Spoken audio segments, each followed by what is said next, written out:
There is a moment in the older Marvel comics when a small figure in a blue cloak stands at the edge of a great empty plain and looks up. The plain is not a place.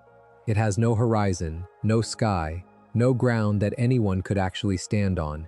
It is the inside of something so large that the word large stops being useful. And above the figure, taking up everything that is not the figure, stands a being with three faces. One face is in equilibrium, one face is half hidden by a hood, one face is entirely hidden, and the hidden face is the face that frightens the people who study these stories most. The figure in the blue cloak is Doctor Strange. The three-faced being is the Living Tribunal, and what the Tribunal has just announced is that the Earth is about to be erased from existence because the Earth has been judged. That moment is in Strange Tales number 157. It is dated June 1967. Stan Lee wrote it. Marie Severin drew it, and what they were doing without quite saying so was building a ladder of beings, one above the next, that climbed all the way up from the surface of the Earth to a place where the word above stops meaning anything. This video is about that ladder. The Marvel cosmic hierarchy is not a power ranking. It is a map. It is the answer to a question that the comics have been asking quietly for 60 years. The question is, what holds all of this together? What sits at the top of the universe? And what sits at the top of the thing that sits at the top of the universe? Because once you start climbing the ladder, you find that every rung points to a higher one, and every higher one points to one higher still, until eventually you arrive at something that cannot be drawn. Welcome to Quiet Marvel. Get comfortable. This one goes all the way up. Let us get into it. To begin, you have to begin small. Not because the small things in this hierarchy are unimportant, but because the small things are the only doorway into the large ones. Without the small beings, the large beings have nothing to be large in comparison to. So the first rung of the ladder is not Galactus, not the Celestials, not the abstract entities, not the one above all. The first rung of the ladder is a being who is forbidden to do anything at all. The Watchers.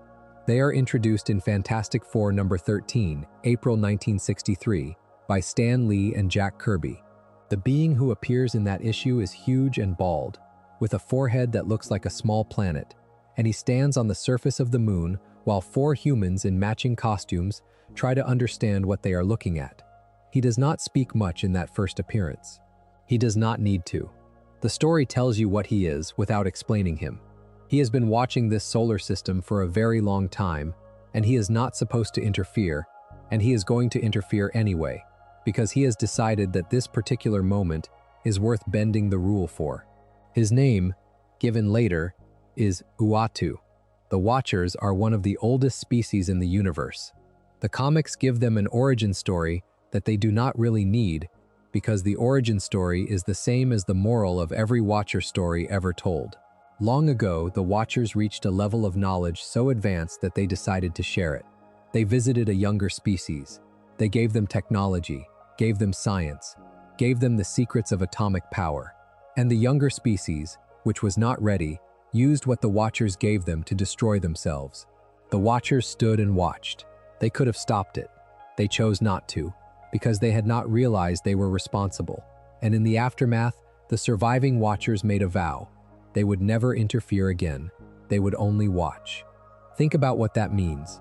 The most powerful observers in the universe, beings whose technology lets them see anything and go anywhere, beings who could solve any problem with a thought, have committed themselves, as a species, to doing absolutely nothing. They have access to every secret, and they are forbidden to act on any of it. They can prevent any tragedy, and they are required to stand still and let it happen. Their entire ethical code is a single rule, and the rule is to not lift a finger no matter what happens in front of them. That is one of the strangest moral positions ever assigned to a fictional species.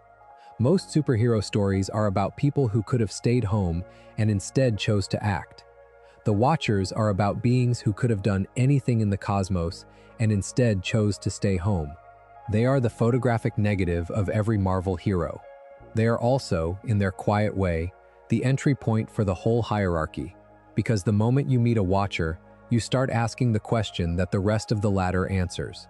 What is large enough to make a being that powerful decide to never act. What is the universe doing that an observer of that scale would want a front row seat for? What is it watching for? Uatu the Watcher breaks his vow constantly. That is the part the comics tell with the most affection. Uatu is supposed to be silent. He is supposed to be invisible. He is supposed to be functionally identical to a security camera placed on the moon. And he is not. He shows up. He warns the Fantastic Four. He hands them information they should not have. He tells Reed Richards what is coming. He summons the Silver Surfer. He delivers exposition in a voice that sounds like a god trying to be polite. In the early issues of Fantastic Four, he is, basically, a narrator who keeps stepping into the panel. The other Watchers notice. They put him on trial. They lecture him. They threaten to take his post away. And then, in the next issue, he does it again. Because what the comics are showing you, in the gap between Uatu's vow and Uatu's behavior, is that watching is not actually a stable position. If you have eyes, and you have power, and you have a moral compass, the rule of non-interference is not something you keep. It is something you keep breaking and apologizing for. The Watchers are a species that believes in objectivity. Uatu is a member of that species who has fallen in love with the planet he is supposed to be objective about. That falling in love is what the hierarchy is built on. When the Marvel Cinematic Universe brought Uatu into the show called What If, in 2021, they made the same point in a softer way. The Watcher of that show has the same vow. He watches universe after universe collapse, watches heroes die, watches villains win, and he stands silent, because that is his role. And then, in the climactic episode of the first season, he picks a side. He recruits a team. He breaks his own vow, because the alternative is the death of every reality he has ever observed. The animation studio understood the character perfectly. Watching is impossible. Eventually you act. And once you understand that, you can see why the Watchers are the first rung of the ladder. They are the lowest of the cosmic beings in a certain sense. Their power is not infinite. Their authority is not universal. There are hundreds of them, and they live in specific places, and they have specific jobs. But they are the threshold. They are the point at which the Marvel Universe stops being about heroes and starts being about beings whose concerns are larger than any single planet. They are the first beings in the hierarchy who think on a galactic timescale. They are the first beings who can tell you what your civilization will look like 10,000 years from now, and what the species in the next galaxy is named, and what color the sky is on a world you will never visit. To meet a Watcher is to be reminded that the story you are inside of is much smaller than the story going on around it. There is a scene, in the original run of Fantastic Four, where Uatu shows Reed Richards a glimpse of what is coming. The Earth is about to be visited by something.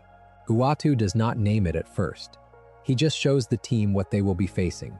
And what they see, on the cosmic threshold of their own world, is a man in purple armor, and a small silver figure in front of him, and a sense that something is wrong with the scale. The man is too large. The armor is too detailed. The silver figure looks like a person but is not exactly a person. Uatu, in that moment, is doing the only thing his vow lets him do. He is letting them look.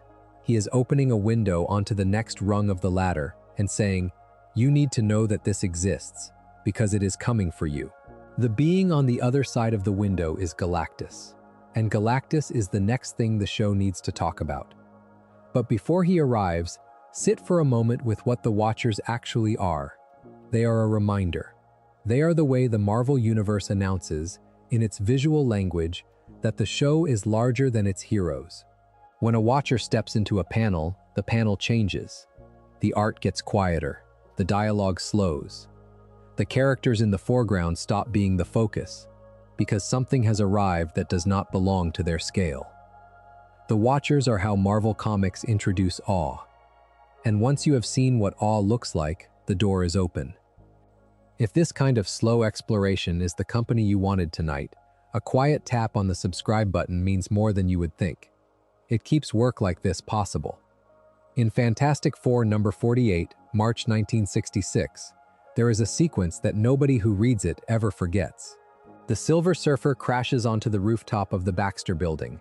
He is small, he is silver, he is on a board, and the camera, in the way comics use the word camera, pulls back. and pulls back and pulls back, until what is filling the sky behind him is not a ship, and not a person, and not a weapon. It is a man.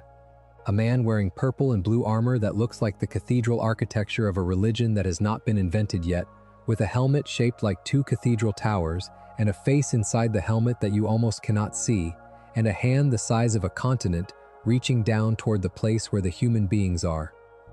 That is Galactus. He was created by Stan Lee and Jack Kirby. He first appeared in that issue of Fantastic Four, in a 3-issue arc that the readers eventually started calling the Galactus trilogy.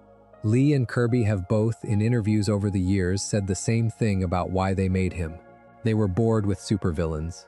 They wanted to introduce something that was not a villain in the traditional sense. They wanted a being who was beyond the moral framework of the heroes. Something that did not hate the Earth, was not jealous of the Earth, did not want to rule the Earth. Something that was just hungry, on a scale the heroes had no language for. The scale is the whole point. Galactus does not destroy planets. Galactus eats planets. He drains the life energy out of them. He needs to do this to survive, in the way a person needs to eat food to survive. His diet is worlds, and the planets he eats are not empty. They have civilizations on them. They have cities and oceans and forests and people who are in the middle of having their morning coffee when the sky above them turns into a face. He does not, in most of the stories, particularly notice the people. They are not the meal. They are insects on the meal. They die when the meal is consumed, but their death is not what Galactus is there for, any more than a person is there for the bacteria on an apple. This needs to be stated plainly. A man the size of a god eats inhabited worlds in order to stay alive, and the show treats him not as a villain but as a force of nature, and the heroes who confront him have to decide whether the right response is to defeat him or to try to understand him. That is a very different story from a fight against a supervillain who wants to rule the world. That is a story about whether the universe has a right to keep going when its survival requires the death of someone else's universe. And the show, in the Galactus trilogy and in every Galactus story that came after, refuses to give a clean answer to that question. The Galactus trilogy ends with the Watcher giving the Fantastic Four a weapon called the Ultimate Nullifier. The Nullifier is a device that can erase Galactus completely. It can also, depending on the hand that wields it, erase the person wielding it and the planet they are standing on, and possibly more than that. The Watcher hands it over because he has decided, for that one moment, to break his vow, because the alternative is the death of the Earth. Reed Richards holds the weapon up. Galactus looks at it, and Galactus, who has been treating the entire confrontation as an inconvenience, suddenly understands that he might actually die. He backs off. He spares the Earth. He flies away. He promises, in a voice that is half threat and half oath, that he will not come back. He comes back constantly. What he keeps coming back to is the same problem. He needs to eat. The universe needs to keep him alive, because of something the cosmic hierarchy itself has decided. Something the show will not fully reveal until much later. And every time he arrives in a system with a populated world, the people on that world have to decide what to do about him. The pattern, across decades of comics, is always the same. They cannot beat him. They can only convince him. They can find him an empty world to eat. They can broker a deal. They can find him a herald who can scout uninhabited systems. They can never, ever defeat him in a fight, because a fight is not the right verb for what happens when a being like Galactus shows up. You do not fight a forest fire. You manage it. In 1983, in the pages of Thor, the writer Walt Simonson finally answered the question that had been hanging over the character for almost 2 decades. Why does Galactus exist? Why does the universe have a being whose survival requires the death of worlds? And the answer, given in a story that the comics community still talks about, is that Galactus is necessary. The previous universe, the one before this one, died. As it died, its final survivor was taken into the heart of the dying cosmos and remade. The person who emerged on the other side of that remaking was Galactus. He is, in the language of the cosmic hierarchy, a survivor of the previous cycle. He is older than this universe, and his hunger is not a personal flaw. It is the metabolic cost of carrying the previous universe inside his body. Sit with that for a second. The being who eats inhabited worlds is doing so because, if he stopped eating, the previous universe would die a second time. He is keeping something alive in himself. The meals he consumes are paying for the storage. And the cosmic hierarchy, the beings above him on the ladder, will not let him die, because if he dies, the previous universe will be lost completely, and the current universe will lose access to whatever wisdom or warning that previous universe was meant to provide. That is not a villain. That is a load-bearing pillar of the architecture. Once you understand Galactus that way, every Galactus story changes meaning. The heroes who confront him are not stopping a monster. They are negotiating with a building. They are trying to redirect a structural force without bringing the structure down. And the Watchers, who arrive whenever Galactus arrives, are not just observing. They are witnessing the universe's most uncomfortable compromise. They are recording, for the cosmic record, how civilizations choose to handle the necessity of their own erasure. There is a moment in the John Byrne run on Fantastic Four in the 1980s where Reed Richards saves Galactus from dying. Galactus has been weakened. He is starving. He is on the verge of fading from existence, which would be a relief to every populated world in the galaxy. And Reed, who has every reason to let him die, refuses. Reed argues that the universe needs Galactus, that the cosmic hierarchy depends on him, that to let him die would be to commit a crime against the structure of reality itself. The other heroes are horrified. Reed is put on trial. A council of cosmic beings convenes. And in the end, Reed is found not guilty, because the cosmic beings agree with him. Galactus must survive. The math of the universe requires it. That trial is one of the strangest scenes in mainstream comics. It is a courtroom drama where the defendant is being prosecuted for saving the life of a planet eater, and the verdict is that the planet eater had to be saved, because his death would have hurt the universe more than the millions of deaths he is going to cause from now on. The show does not comment on this. It does not add music to tell you how to feel. It just presents the trial as a fact and then moves on. And the listener is left to absorb the implication, which is that the cosmic hierarchy operates on a moral logic that the heroes do not always agree with, and that sometimes the universe asks its protectors to swallow something they cannot quite chew. Galactus is the rung of the ladder where the moral structure of the hierarchy first becomes visible. Above the Watchers, who only observe, sits a being who consumes. Above the consumer, you will sit beings who judge what the consumption is for. And above the judges, sit beings who decide whether the cycle of judgment should continue at all. The ladder keeps going, but Galactus is the first place where the ladder forces you to ask uncomfortable questions about your own position on it. He is also, almost incidentally, one of the most visually iconic creations in the history of American comics. Kirby's design for him, the cathedral helmet, the squared shoulders, the armor that looks like it was built by a civilization that no longer exists, has been copied and quoted and homaged for 60 years. When he stands in the panel, he does not look like a character. He looks like a monument. And that monumentality is part of why the Galactus stories work. The visual language tells you, before any dialogue, that what you are looking at is not a person you can argue with. It is a structure. You can only walk around it. The heralds are how he walks around the universe. Galactus does not, in most stories, scout his own meals. He is too large, too slow, too dangerous to move quickly. So he selects a smaller being and gives them a portion of his power, called the power cosmic, and sends them out across the galaxy to find worlds for him to eat.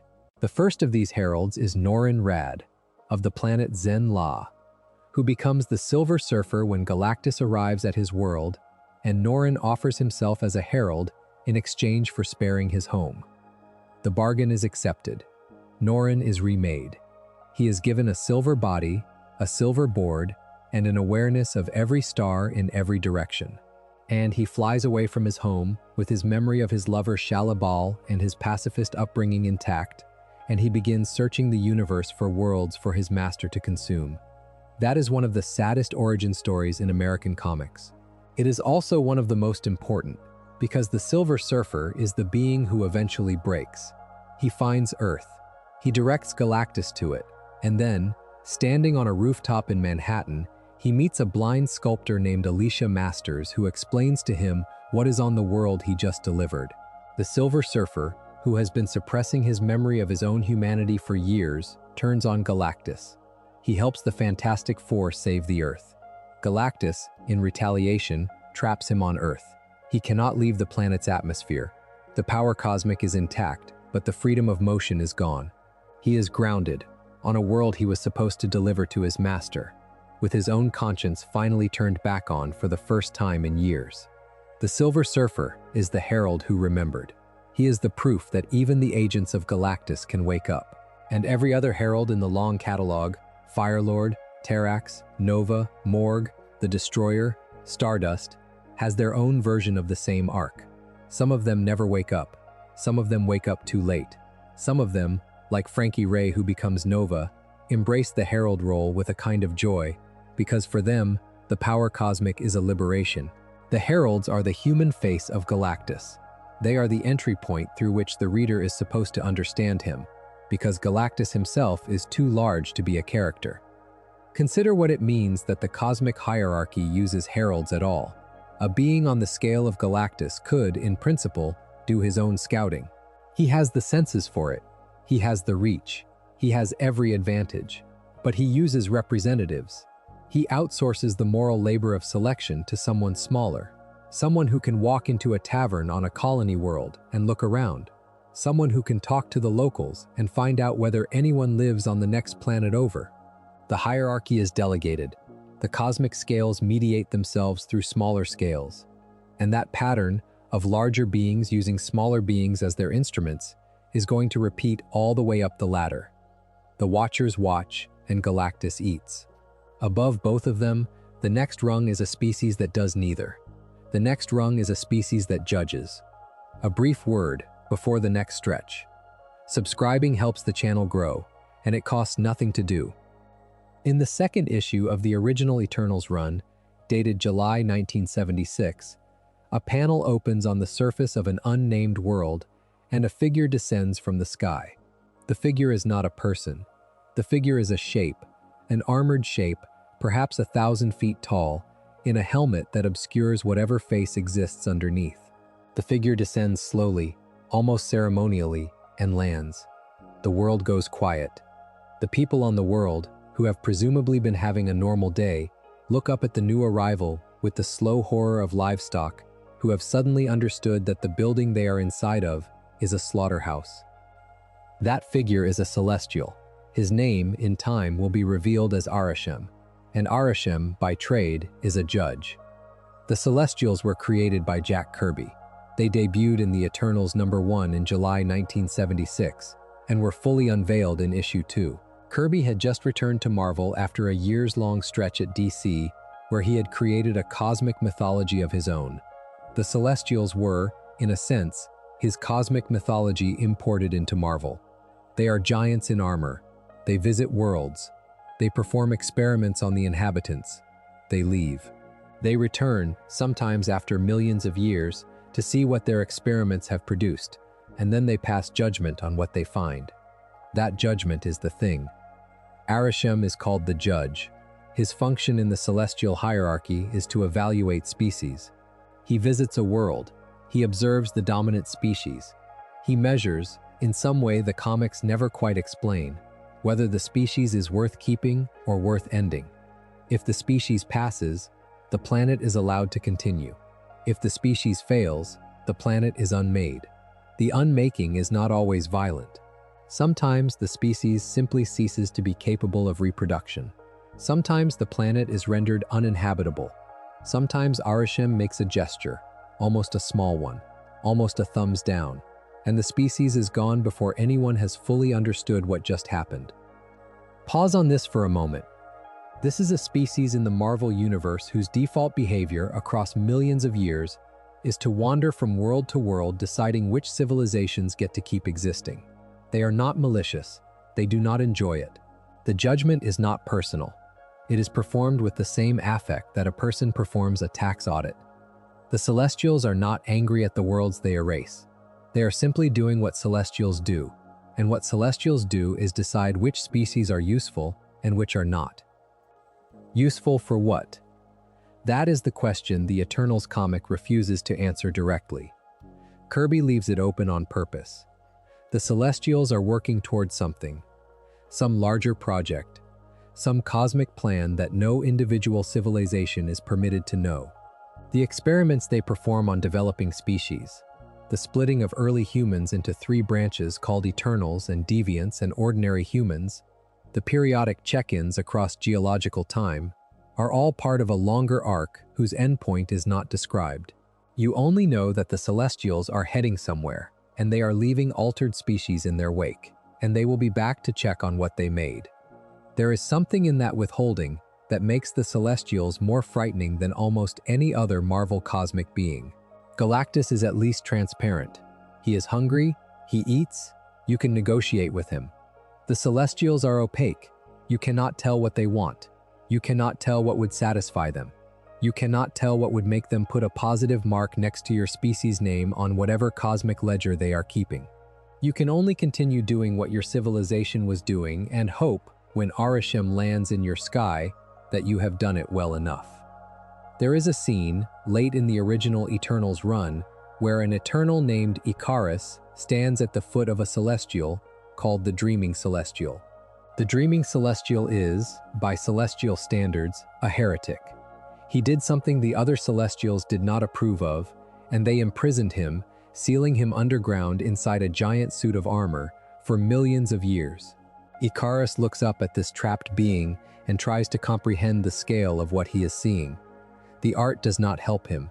The art treats the Celestial as a wall. There is no way to fit the entire being into a single panel.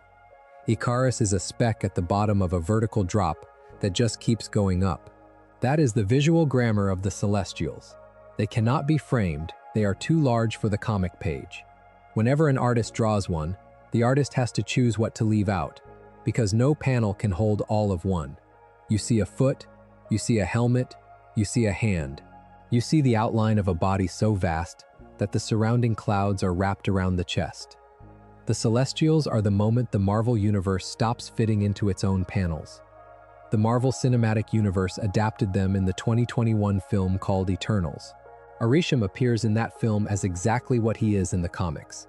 A giant, in armor, in space, speaking through telepathy, in a voice that sounds like a slow piece of furniture.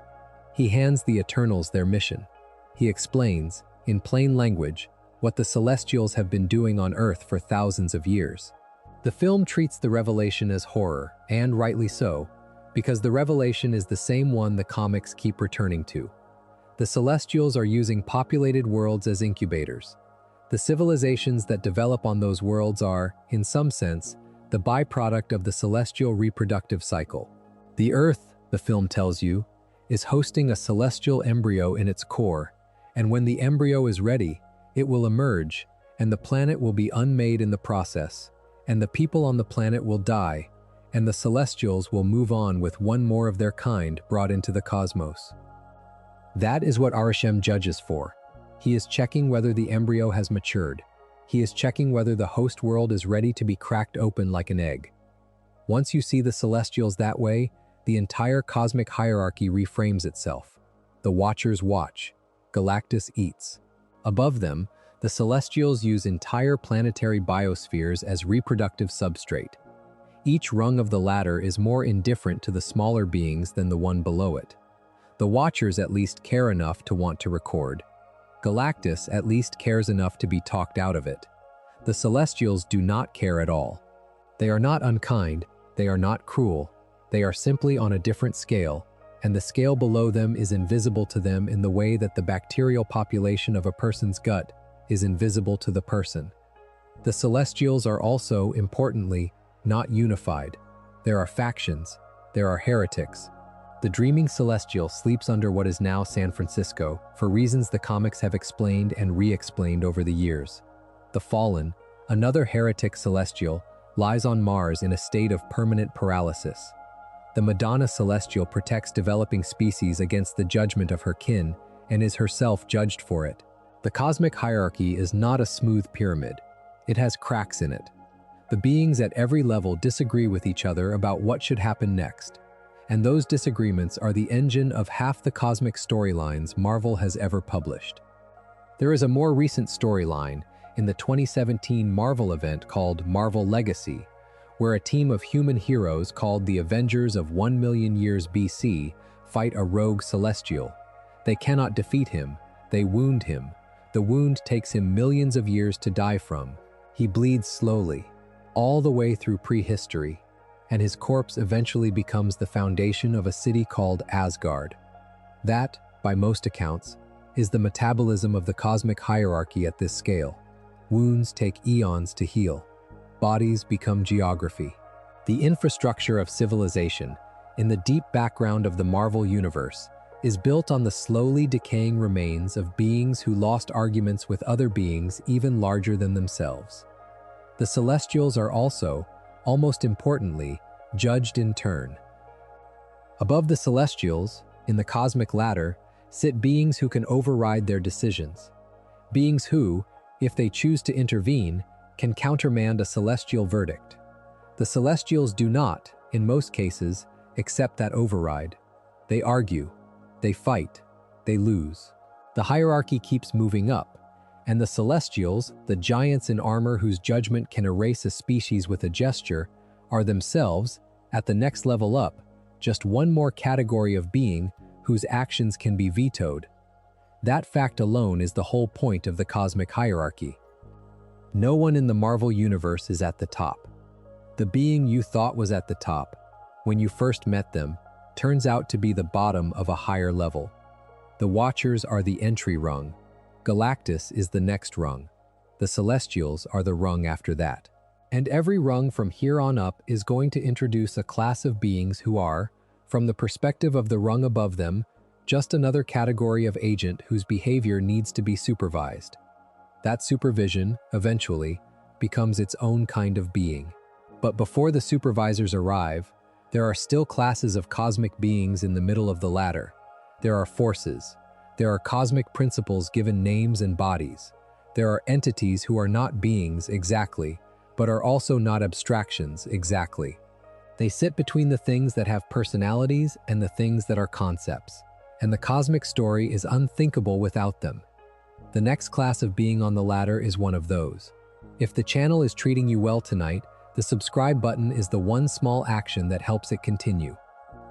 In Marvel 2-in-1 Annual Number 2, December 1977, two beings appear at the edge of a cosmic battlefield and silently tip the scales.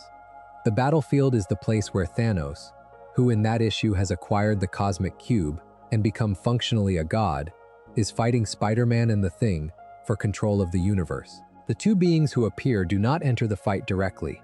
They do not throw a punch. They do not throw a beam. They simply manifest at the edge of the panel, side by side, and the energy of the cube begins to drain out of Thanos. The two beings are Master Order and Lord Chaos. They were created by Jim Starlin. They debuted together in that same issue, and from the moment they appeared, the cosmic hierarchy had a new principle inside it. The Watchers observe, Galactus consumes, the Celestials judge, but order and chaos exist on a different axis entirely. They are not actors. They are not even, in the conventional sense, persons. They are the two opposing tendencies that hold the cosmos in tension, given shape, given names, given just enough form to be drawn in a comic panel. That tension is the universe. Master Order is the personification of structure. He is order itself, distilled into a being. He represents the pull towards symmetry, predictability, repetition, the slow accretion of pattern. He is what makes a star form. He is what makes a crystal grow. He is what makes a civilization develop the same kinds of laws and the same kinds of buildings and the same kinds of marriages century after century. He is the force, named and embodied, that resists collapse. Lord Chaos is his counterweight. He is the personification of disruption. He is the force that turns predictability into surprise. He is what causes a star to die in a way no one expected. He is what causes a civilization to invent something new. He is what makes the universe stop being merely the same forever and become something that is always, almost imperceptibly, different from itself. Without him, nothing could happen. because everything would be locked into pattern. Without order, nothing could persist, because every pattern would be torn apart before it could settle. The two of them are not enemies. The comics are explicit about this. They are partners. They cannot exist without each other. They are not having a war. They are having a conversation. A slow, continuous conversation that takes place in the background of every event in the universe. And the conversation is what makes the universe continue to exist as a universe, rather than dissolve into pure structure on one side or pure noise on the other. Hold that thought for a beat. The comics have given the two fundamental tendencies of the cosmos faces. They have given them voices. They have given them, in some issues, capes. The personification is extreme, but the underlying idea is not silly. It is one of the oldest ideas in human thought. The Greek philosophers had a version of it. The Taoist tradition has a version of it. The principle that reality is made out of two opposing forces that balance each other is not a Jim Starlin invention. What Starlin did was take that ancient idea and put it inside the Marvel cosmic hierarchy as an active player, capable of intervening in stories, capable of being argued with, capable of being negotiated with by heroes who are themselves much smaller than the principles they are negotiating with. That is what makes order and chaos useful in the comics. They are not invisible, they have agency, they take sides, they can be persuaded, they can be tricked, they can be defeated, temporarily, by beings even larger than themselves. They are the bridge between the universe as a structure and the universe as a story. And then, because two opposed forces in tension is a slightly unstable arrangement, order and chaos, working together, made a third being, the in-betweener. He first appears in Warlock number 9, October 1975, also by Jim Starlin. He is, in his classic appearance, vertically split. One half of his body is white, the other half is black. One half wears a smooth, simple expression. The other half is contorted into something almost demonic. He is, by his own admission, the being whose job is to hold the line between his two creators. He is order and chaos fused. He is the meeting point. He is the place where the conversation between Master Order and Lord Chaos finds, for a moment, a single voice. His role in the hierarchy is unusual. He is not above order and chaos. He is not below them. He is, structurally, lateral to them. They made him to mediate. He spends his time enforcing balance between things that should be opposed: life and death, reality and illusion, truth and lies. He arrives in stories where one side of a cosmic dyad has gotten too large, and he gently, or sometimes violently, pushes it back into proportion with the other side. He is, in a sense, the cosmic immune system. He keeps any one tendency from taking over. The in-betweener has been a villain. He has been an ally. He has been a tool. He has been a victim. In one famous storyline, Thanos defeats him and uses him as a weapon. In another, he goes mad and tries to remake the universe according to his own preferences, which alarms his creators so much that they intervene to put him back in his lane. He is volatile in the way that any being whose function is to balance two larger forces is volatile. The hinge of a door is the most stressed part of the door. Above him, and above order and chaos themselves, sit a class of beings that the comics call the abstract entities, the principal abstracts, the personifications of the fundamental categories that make experience possible. Eternity, infinity, death, oblivion.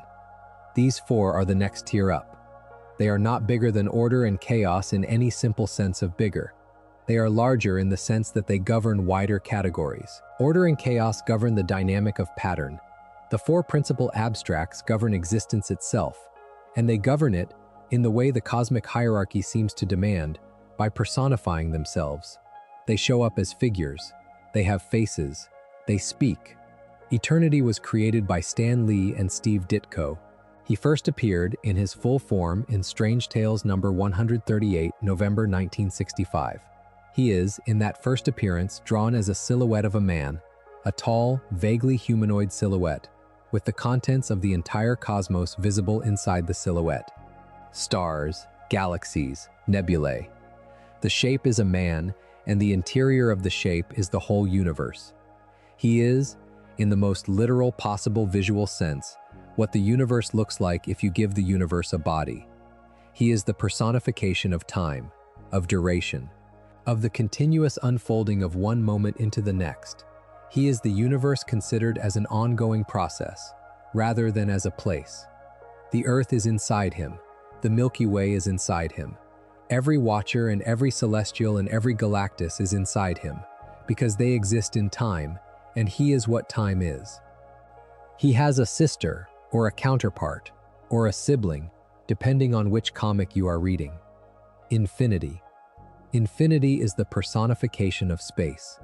Where eternity is the unfolding of duration, infinity is the extent of place. Where eternity is when, infinity is where.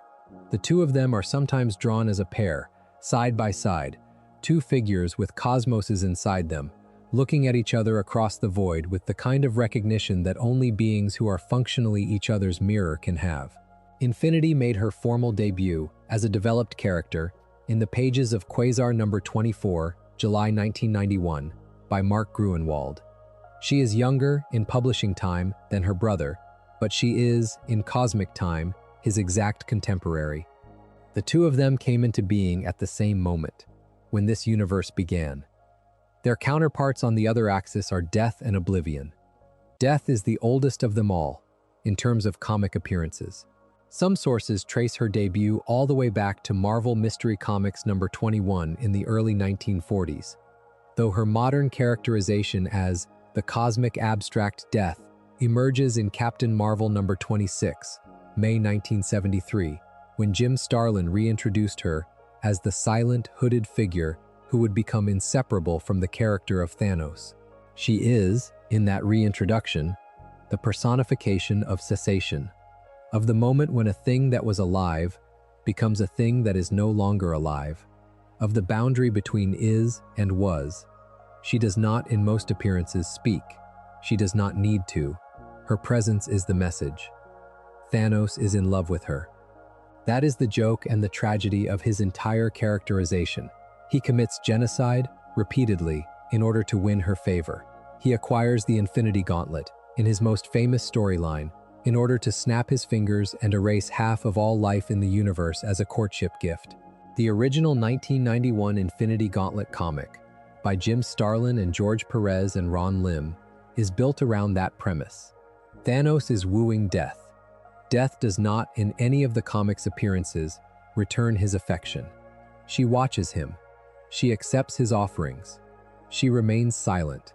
He keeps offering more. That is the central asymmetry of the entire Thanos character. The most powerful villain in Marvel's cosmic line is courting a being who will not say his name. He is a man begging for the love of an abstract concept, and the abstract concept, by definition, cannot love him back, because she is not a person. She is what happens to persons. And the comics, even when they treat the courtship as melodrama, never let you forget that the underlying joke is the saddest one. The most powerful being in the galaxy is in love with the one being who cannot love anyone. Across from Death stands Oblivion. Oblivion first appeared in Iceman number 1, December 1984, by J.M. DeMatteis and Alan Kupperberg. He is, in his initial conception, even more abstract than the others. He is non-existence.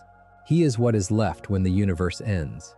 He is, in some readings, even older than the universe itself, because non-existence preceded existence and will follow it. He is, in the most precise sense, the empty page, before anything is drawn on it and after everything has been erased. He is also, importantly, not the same as Death. Death is the transition. Oblivion is the destination. Death is the act of stopping. Oblivion is the state of having always stopped. The two of them are on the same axis, but they are different beings. Death wants the universe to keep producing transitions, because each transition is a moment when she becomes briefly relevant. Oblivion wants the universe to dissolve completely, because then there will be nothing for Death to attend to, and Oblivion will at last be the only entity left. That is the conflict between them. It is quiet, it is slow, it plays out across cosmic timescales. But it is real, and it occasionally erupts into a storyline where Oblivion makes a move and the other cosmic beings have to step in to prevent the universe from being unmade. These four, eternity, infinity, death, oblivion, are sometimes called the cosmological compass, the four cardinal directions of existence. Two of them, eternity and infinity, push toward continuation. The other two, death and oblivion, push toward ending. The universe sits in the middle of their pull, and the pull is what gives the universe its shape. Above them sit a few other principal abstracts, but the four are the core. They are the load-bearing pillars of the abstract floor of the hierarchy. And the question that hangs over them, the question that hangs over the entire cosmic hierarchy, is who arbitrates their disagreements. Because they do disagree. Death wants more deaths. Eternity wants more time. Infinity wants more space. Oblivion wants nothing. Master Order wants pattern. Lord Chaos wants disruption. The in-betweener wants balance. The Celestials want completion. Galactus wants survival. The Watchers want a clear view. Each of these beings, on its own axis, is pulling the universe in the direction of its own preference. And without an arbiter, the pulling would tear the universe apart. So the cosmic hierarchy, in its slow accretion across decades of storytelling, produces an arbiter, a being whose entire function is to settle disputes among the others, a being who, when eternity and death cannot agree, has the final word, a being who, when the Celestials and the Beyonders go to war, sets the rules of engagement, a being who, when Galactus and the Earth go to court, presides. That being is the Living Tribunal, and the Living Tribunal is where the cosmic hierarchy stops looking like a collection of cosmic beings and starts looking like a cosmic government. But the tribunal does not arrive in the next section. Before the tribunal, there are still beings to introduce. There are beings from outside the multiverse. There are beings whose existence calls into question the entire framework that the abstracts have built. The hierarchy is about to widen.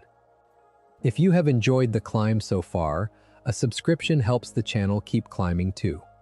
In X-Men number 11, May 1965, a man steps out of the sky onto a stretch of European countryside, and the entire register of the comic shifts. The man is dressed in a long cloak. He is bald. He is tall. He has a faint, almost amused expression on his face, as though he is looking at the inhabitants of a small terrarium and finding them more interesting than he had expected. The X-Men, who have come to investigate, sense immediately that they are out of their depth. So does Magneto, who has also arrived. The man does not introduce himself. He simply observes, and then, in a gesture that is almost casual, he picks up Magneto and the Toad, transports them into space, and disappears. That man is the Stranger. He was created by Stan Lee and Jack Kirby in that same issue. He is, in the Marvel cosmic hierarchy, one of the more unusual beings, because his place on the ladder has never been firmly fixed. The comics have given him several origins over the decades. In one telling, he is the survivor of a doomed civilization called the Gigantians, a pacifist culture from the planet Gigantus in the Andromeda Galaxy, whose people fused their billions of minds into a single composite being when the Eternians, an imperialistic species, tried to conquer them. In another telling, he is something even older, a being of cosmic provenance whose origins are deliberately obscure. The comics have never resolved which version is true. He shifts. What he does is consistent across all those origins. He is a collector. He visits worlds. He observes species. He picks up specimens that interest him. He takes them with him. He keeps them on a private world called the Stranger's Laboratory World, where they live as long as he wants them to live, in environments he designs for them, and where he observes them, indefinitely, for purposes he does not explain. This is not a small thing. The Stranger is, in essence, what would happen if the Watchers ever broke their vow permanently. He has the same observer instinct. He has the same fascination with developing species. He has the same scale of power. But where the Watchers refuse to intervene, the Stranger intervenes constantly. He kidnaps, he preserves, he experiments. He treats the galaxy as a private zoo. He is also one of the only cosmic beings in the Marvel hierarchy whose power level the comics have never quite been able to fix. He has fought Galactus and held his own. He has been defeated by Thor. He has been treated as the equal of the Watcher and the lesser of the Celestials, and the better of any normal hero.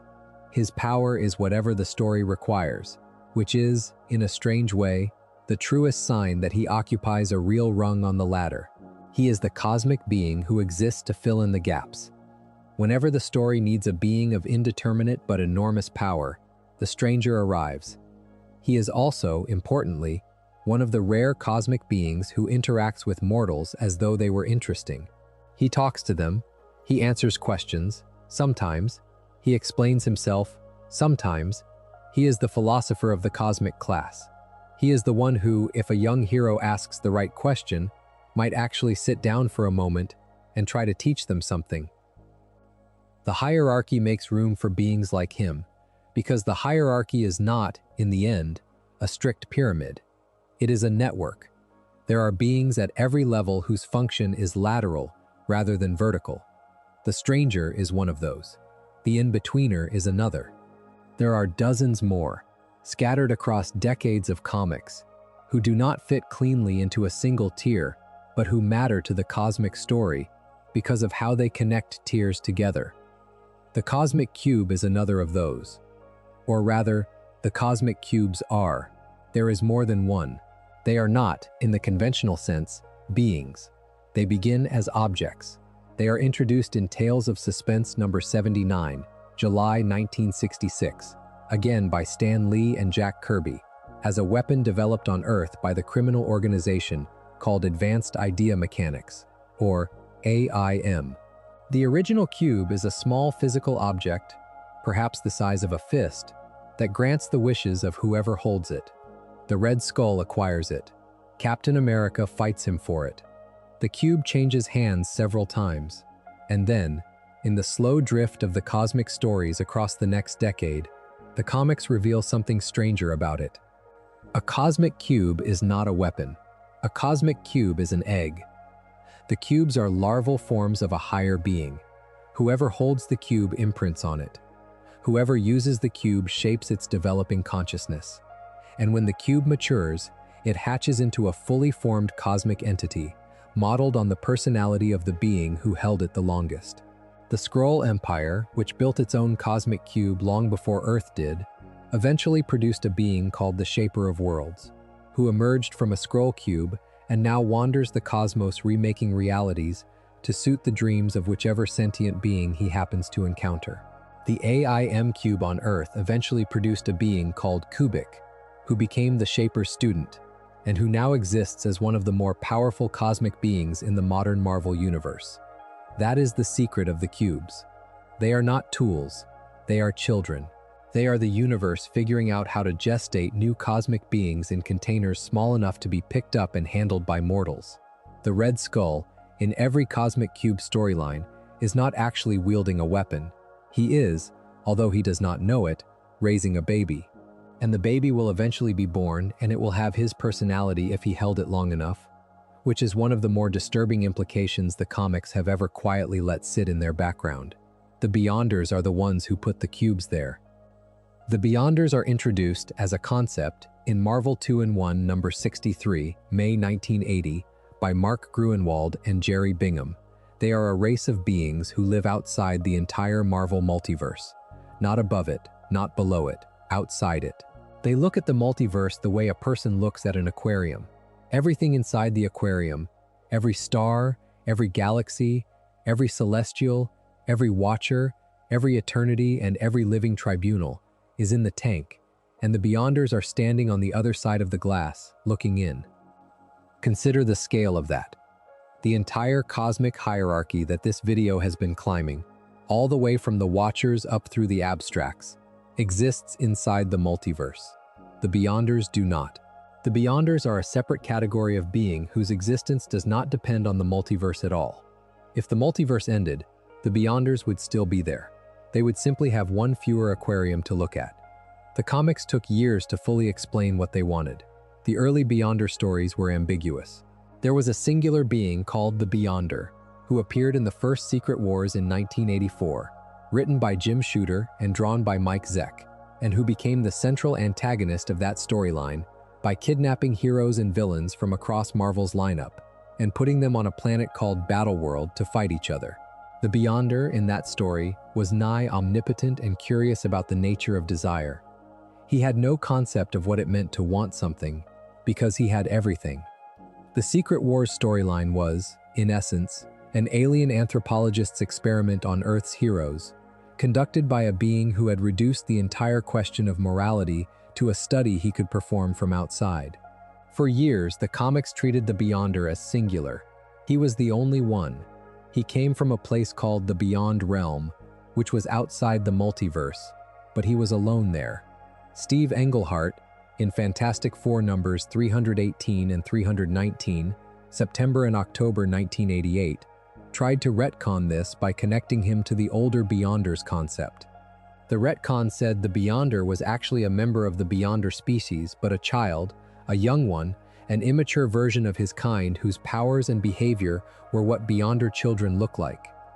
That retcon stuck, more or less, until Jonathan Hickman. Hickman took over the Marvel Cosmic line in the early 2010s, and across his Avengers run from 2012 forward, his New Avengers run, and finally his 2015 Secret Wars event, he rebuilt the Beyonders into something fully realized. The Beyonders, in Hickman's telling, are creatures of pure scientific curiosity, the most ancient and powerful beings in any reality, the engineers of the multiverse, and the eventual destroyers of it. They created the multiverse as an experiment. They created the cosmic cubes as test instruments. They created the Celestials as the experimental subjects. And then, when the experiment had run long enough, they decided to end it. The way they ended it was extraordinary. The Beyonders, in Hickman's New Avengers run, do not destroy the multiverse from the outside. They cause the multiverse to destroy itself.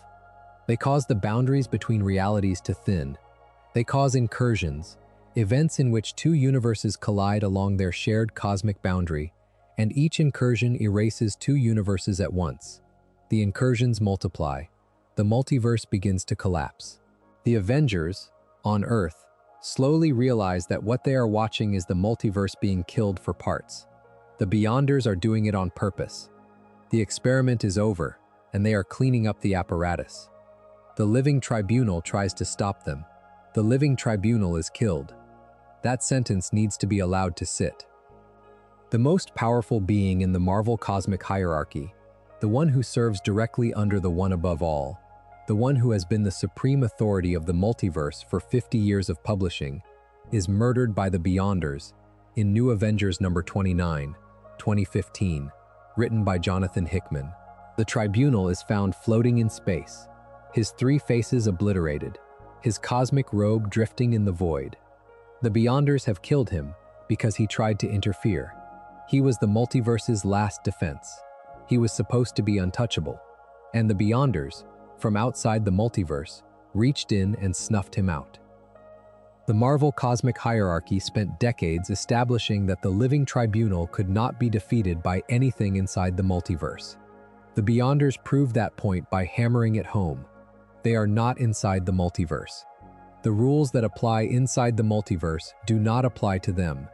The Tribunal could not protect against them because the Tribunal's authority is multiversal and the Beyonders are extra-multiversal, and authority does not cross the boundary. That is the entire dramatic stake of the Hickman cosmic saga. The cosmic hierarchy, which has been treated for decades as the deepest layer of Marvel's metaphysics, turns out to be a contingent system. There is a layer underneath it. There are beings beneath the layer below the floor, and those beings, when they choose to act, can rewrite the entire arrangement. The Hickman story ends in Secret Wars in 2015, with Doctor Doom and Doctor Strange working together to steal the power of the Beyonders, kill them in turn, and rebuild a fragment of the multiverse as Battleworld, a patchwork reality stitched together from surviving pieces. Doctor Doom becomes, briefly, the most powerful being in any reality, having absorbed the power of beings who lived outside reality. He uses that power to rebuild what he can. And when the storyline ends, the multiverse has been restored, the Beyonders are gone, the Living Tribunal eventually returns, and the cosmic hierarchy reassembles itself. But the lesson is permanent. The hierarchy is not the bottom. There is something underneath it, and the something underneath it is, by definition, outside the framework that the hierarchy was built to describe. That is the role the Beyonders play in the Marvel cosmic story. They are the structural reminder that no map is the territory. Every map of the cosmos that the hierarchy produces is a map of one particular cosmos, and there are other cosmoses, and there are beings between cosmoses, and the cosmic ladder, no matter how high you climb it, is always sitting inside a larger room that the ladder does not reach. If this style of slow late-night essay suits you, the subscribe button is the kindest thing you can do for the channel. In Uncanny X-Men number 101, October 1976, a young woman in a green dress rises out of the water of Jamaica Bay. The X-Men have just crashed a damaged space shuttle into the ocean. They have been bombarded with cosmic radiation. They should all be dead.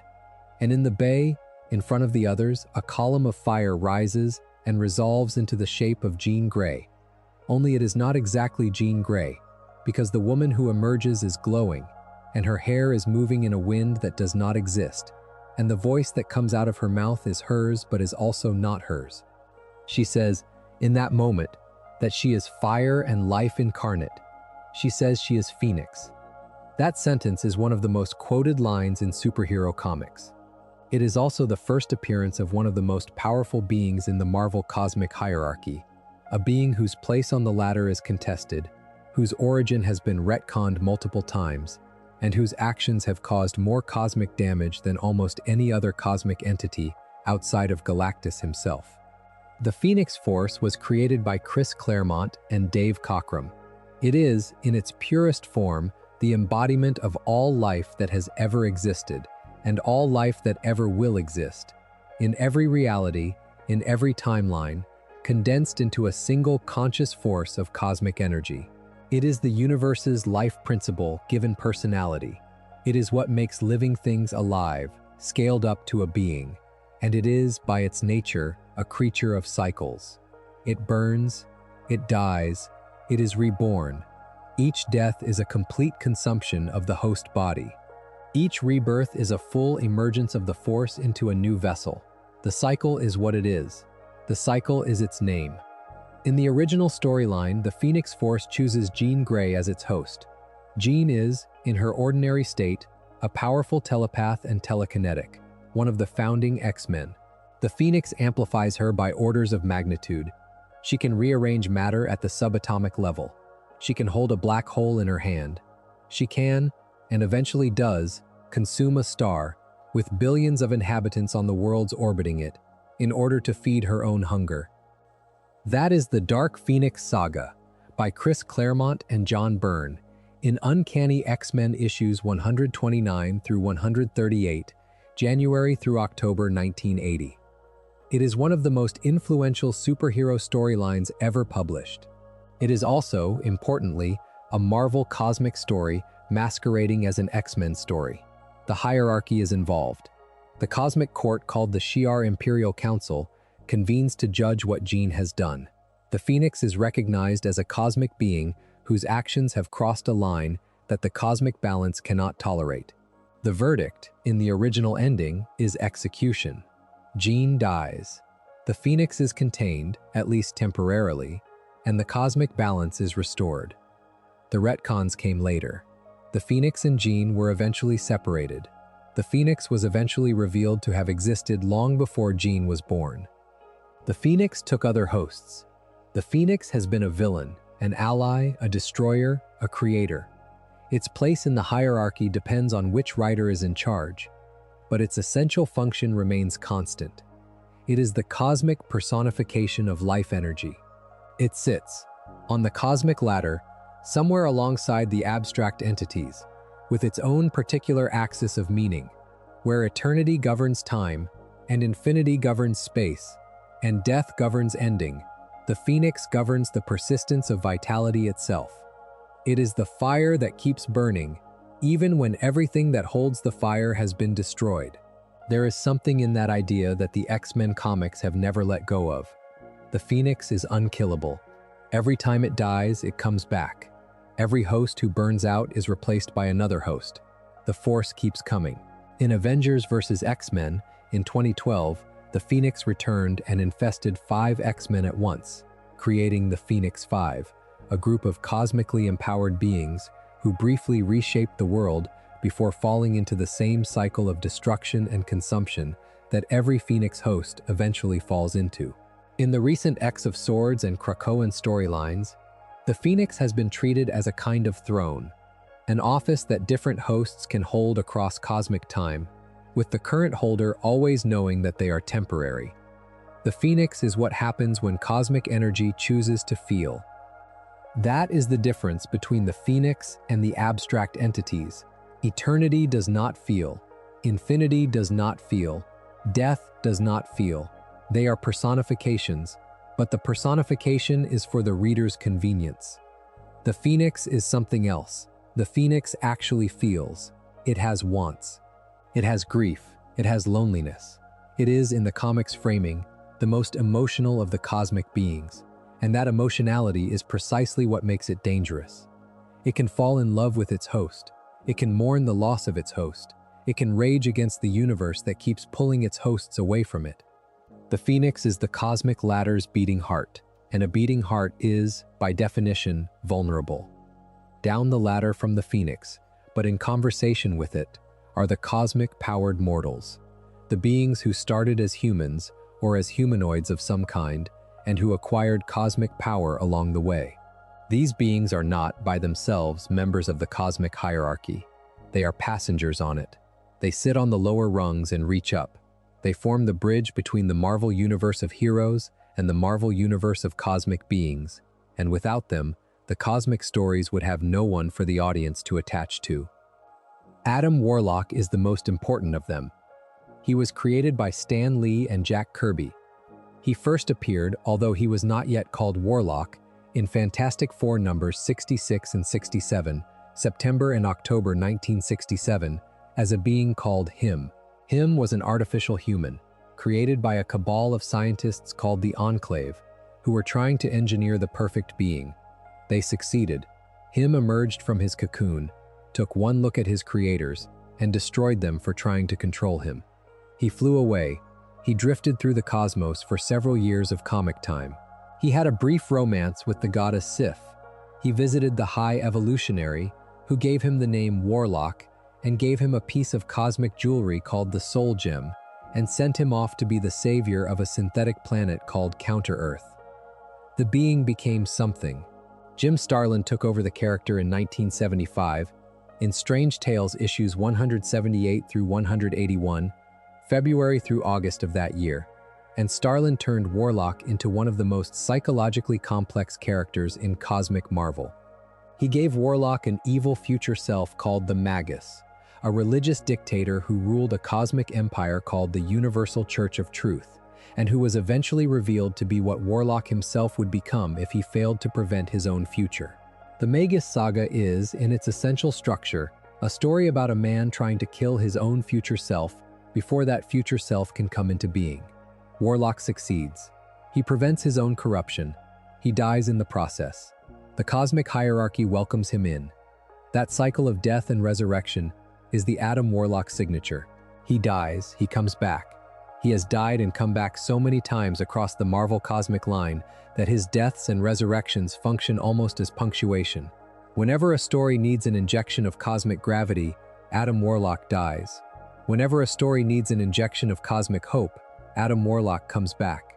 The soul gem he carries is later revealed to be one of the 6 Infinity Gems, the cosmic stones whose combined power makes their wielder omnipotent within the universe. And Warlock's relationship to those gems will eventually make him one of the most important figures in the Infinity Gauntlet storyline of 1991. The Infinity Gauntlet itself, written by Jim Starlin with art by George Perez and Ron Lim, is the most famous cosmic story Marvel has ever published. The plot is straightforward in summary and bottomless in implication. Thanos, the Titan, has acquired all 6 Infinity Gems. He has mounted them on a golden glove. The glove gives him control over time, space, soul, mind, reality, and power. He uses the glove to snap his fingers, instantly killing half of all life in the universe. The remaining heroes attempt to stop him. They fail. He defeats them all. He uses the glove to become a god. He becomes, briefly, the most powerful being in any universe, and the cosmic hierarchy itself, including eternity, including the Living Tribunal in some readings, is briefly outranked by him. That story is a fable about what happens when a mortal acquires absolute power. Thanos cannot wield it stably. The power is too large for his ego.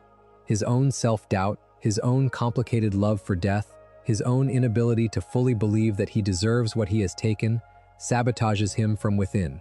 Nebula, his granddaughter, steals the gauntlet from his hand. Adam Warlock takes it from her. The hierarchy is restored. The universe is rebuilt. Half of all life returns. And Thanos, having held the power and lost it, retreats to a farm to grow vegetables, in one of the strangest character endings in mainstream comics. The Infinity Gauntlet storyline is important to the cosmic hierarchy because it demonstrates the hierarchy's ultimate stability. A mortal can briefly outrank the cosmic beings. A mortal can briefly become the highest power in the universe. But the position is not stable, because mortals are not built for it, and the hierarchy reasserts itself the moment the mortal makes a single mistake. The cosmic ladder, the comic seems to say, is not enforced by power. It is enforced by suitability.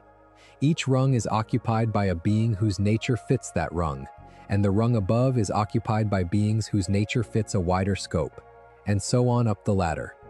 That is part of why the cosmic hierarchy works as a structure. It is not just a power ranking, it is a fitness map. Each rung is the natural habitat of a particular kind of being. Galactus is a natural fit for the rung he occupies because his metabolism requires planets. The Celestials are a natural fit for theirs because their bodies are the size of small moons, and their cognitive cycles are measured in geological epochs. The abstract entities are a natural fit for theirs because they are not bounded objects at all, but principles given temporary form. A mortal who acquires cosmic power is unstable on the rung above his natural one because he does not fit. He will fall off sooner or later, and the natural occupants will return. That principle of natural fit is what the next set of cosmic beings tests most directly. The cosmic-powered mortals who managed to stay on the rung. Mar-Vell, the Kree warrior who became the original Captain Marvel and who lived for years as a cosmic entity before dying of cancer, holds a permanent place in the cosmic story. Carol Danvers, who carries his name now, is being slowly raised by the comics toward the lower rungs of the hierarchy. Quasar, who carries the quantum bands, is the universe's appointed protector of the universe, an actual office in the cosmic structure. Genis Vell, Phyla Vell, Novar, each of them has held some part of the cosmic mantle. Above all of them, in this category of mortals who reach upward, sits the Silver Surfer, the herald who remembered. Norrin Radd is, in the cosmic line, the model. He acquired cosmic power from Galactus. He used it for monstrous purposes for years. He broke with his master. He was punished by being grounded on Earth. He eventually regained his freedom of motion. He now wanders the universe, using the power cosmic to protect smaller civilizations from beings like the one he used to serve. He is the proof that mortals can stay on the lower rungs of the cosmic ladder if they learn how. He is also, importantly, friends with several of the higher beings, including the Watcher, and is treated by them with a respect that the lower beings rarely earn. He is, in some ways, the audience surrogate for the cosmic story. The Silver Surfer is what a reader becomes once they have spent enough time in cosmic marvel. He has been to the edges of the universe. He has met the entities at the top of the ladder. He has fought them, lost to them, learned from them, and he uses what he has learned to keep watch over the smaller worlds that the cosmic hierarchy mostly ignores. He is the reader's eyes, given silver skin. If you have stayed with me this far, you might consider subscribing. It keeps the lights on for projects like this. There is something the cosmic hierarchy demands you understand about Thanos. Because Thanos is the character who has tested the hierarchy more often, in more ways, with more weapons, than any other being in the Marvel cosmic line. He has wielded the cosmic cube, he has wielded the Infinity Gauntlet, he has wielded the heart of the universe. He has, in various storylines, become, briefly, the most powerful being in any reality. He has been defeated each time. He has come back each time. And the pattern of his rise and fall is, by itself, one of the clearest ways to see the architecture of the cosmic ladder. Thanos was created by Jim Starlin in The Invincible Iron Man number 55, February 1973. He is, in his original conception, a Titan, a member of an offshoot of the Eternals that lives on Saturn's moon Titan. He carries a genetic mutation called the Deviant Syndrome, which gives him the purple skin and the ridged chin and the inhuman size that distinguish him from his siblings. He grew up isolated. He became obsessed with death from a young age, and his entire adult life has been spent trying to win the affection of an abstract being who, by her nature, cannot return it. In the Infinity Gauntlet in 1991, he assembles the 6 Infinity Gems and becomes omnipotent. He uses the omnipotence to kill half of all living things in the universe. The cosmic beings react. Eternity gathers a coalition. Galactus is part of the coalition. The Stranger is part of the coalition. The In-Betweener is part of the coalition. They confront Thanos, and Thanos defeats them all. He absorbs eternity into himself. He becomes the universe, in a literal sense, by absorbing the being who is the universe. That is the highest point any single mortal has reached on the cosmic ladder in mainstream Marvel continuity. Thanos is, in that moment, more powerful than every being below the Living Tribunal. The hierarchy is, briefly, inverted. The being who was supposed to be at the bottom of the cosmic ladder is at the top, and the beings who were supposed to be at the top are inside him. And then he loses. He loses because, having absorbed eternity, he leaves his body. His body, the body he has spent his life inhabiting, is sitting on a throne in his garden. Eternity, inside him, is comparatively comfortable. Thanos, no longer in his body, is vulnerable. Nebula, his granddaughter, who has been kept by him in a state of constant near-death torture, reaches out and pulls the gauntlet off his abandoned hand. The gauntlet recognizes her as the new wielder. Thanos is, in an instant, expelled from his absorbed cosmic position. He is once again just Thanos, just a Titan, just a being whose ambition exceeded his place. That is the architecture of the cosmic ladder, visible in plain language. A being can climb above their natural position only by sustained effort. The moment the effort lapses, gravity reasserts itself. The hierarchy is not enforced by force in the simple sense. It is enforced by fit. Thanos did not fit the position of cosmic omnipotence. The position rejected him. He keeps trying. In Marvel Universe The End, a 6-issue series by Jim Starlin published in 2003, Thanos acquires another cosmic weapon called the Heart of the Universe.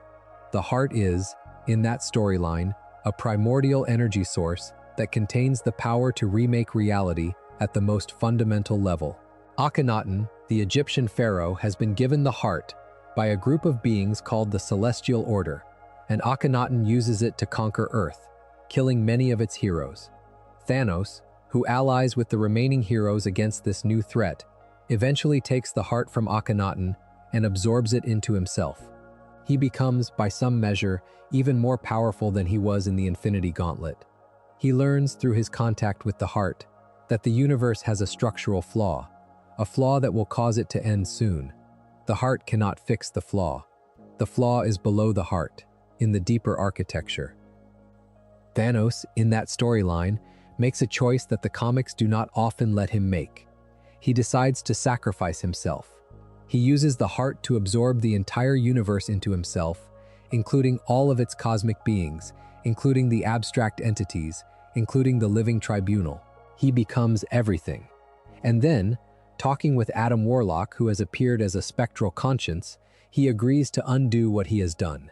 He releases the universe. He repairs the flaw. he erases himself in the process. That story, like Marvel's The End line in general, has been described by Marvel's editorial side as standing outside main continuity, a thought experiment more than a canonical event. But the story remains useful as exactly that. It shows what the cosmic hierarchy looks like when it is overridden completely by a single being.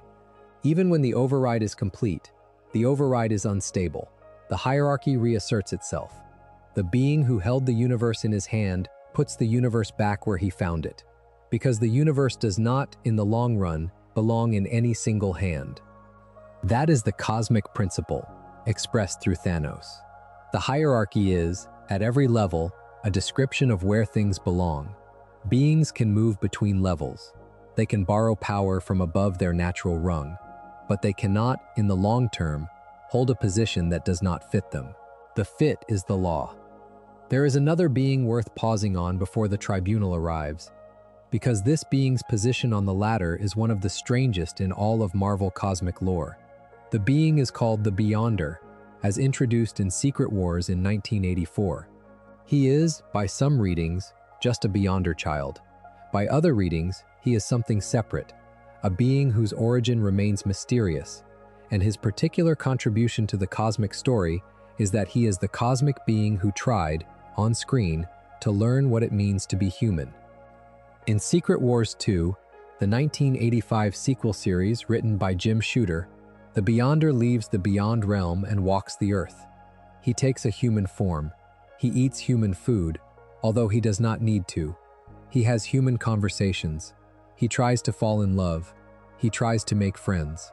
He tries to understand what it is that mortals do all day. The series is awkward and uneven, and it has been criticized for decades, but the central premise is genuinely affecting. The most powerful being in the universe is trying to figure out what it means to be small. He cannot do it. He keeps getting it wrong. He keeps accidentally remaking the world to suit what he thinks people want. The story ends, eventually, with the Beyonder choosing to incarnate as a human baby, only for his cosmic energy to be too great for the human body to contain, and for the baby to die, releasing the energy back into the cosmos. The Beyonder's arc is a strange parable. He is the cosmic story's attempt to ask whether a being from the top of the hierarchy can descend voluntarily to the bottom. The answer is essentially no. The descent destabilizes both ends. The being from the top breaks the bottom by being too large for it. The bottom cannot contain the top, even when the top wants to be contained. That principle, of natural fit, will return when the tribunal arrives. The tribunal is what enforces the fit. The tribunal is what makes sure that beings stay on the rungs they belong on, and when they leave those rungs, the tribunal is what gets called in to adjudicate. If you have made it this far and want more late-night essays in this vein, the subscribe button is the kindest thing you can do. Return now to that opening scene in Strange Tales number 157, June 1967, that this video began with.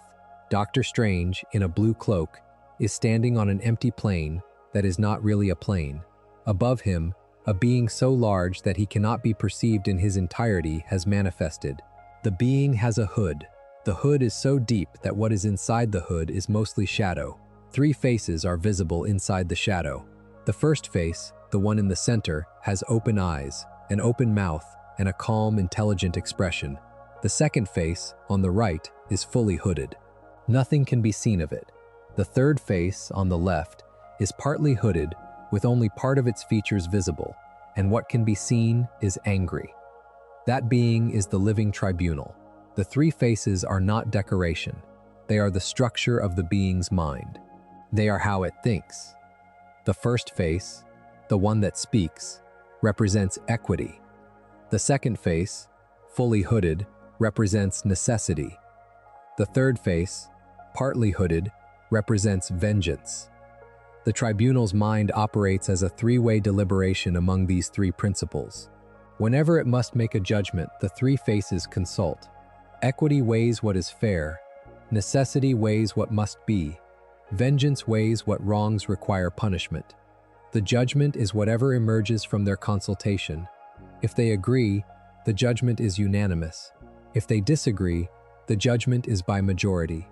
The tribunal is, in a sense, three beings sharing a single body, and the body acts only when at least two of the three have come to the same conclusion. That structure is the closest thing the cosmic hierarchy has to a formal court. The Watchers observe. The Celestials judge species. The abstract entities embody categories. The tribunal, alone among the higher beings, deliberates. It is a court, with three judges, and the judges form a panel that hears each case. The cases it hears are the largest cases in the cosmos. The Living Tribunal was created by Stan Lee and Marie Severin, with Herb Trimpe assisting. He first appears in Strange Tales number 157, June 1967, in a storyline called The Sands of Death, which runs across issues 157 through 163. In that storyline, the tribunal has come to Earth to render judgment on the planet. Earth has, the tribunal says, the potential for too much evil. The cosmic balance requires that Earth either prove its worth or be destroyed. Doctor Strange is granted the opportunity to defend the planet. He succeeds. The tribunal departs. Earth survives.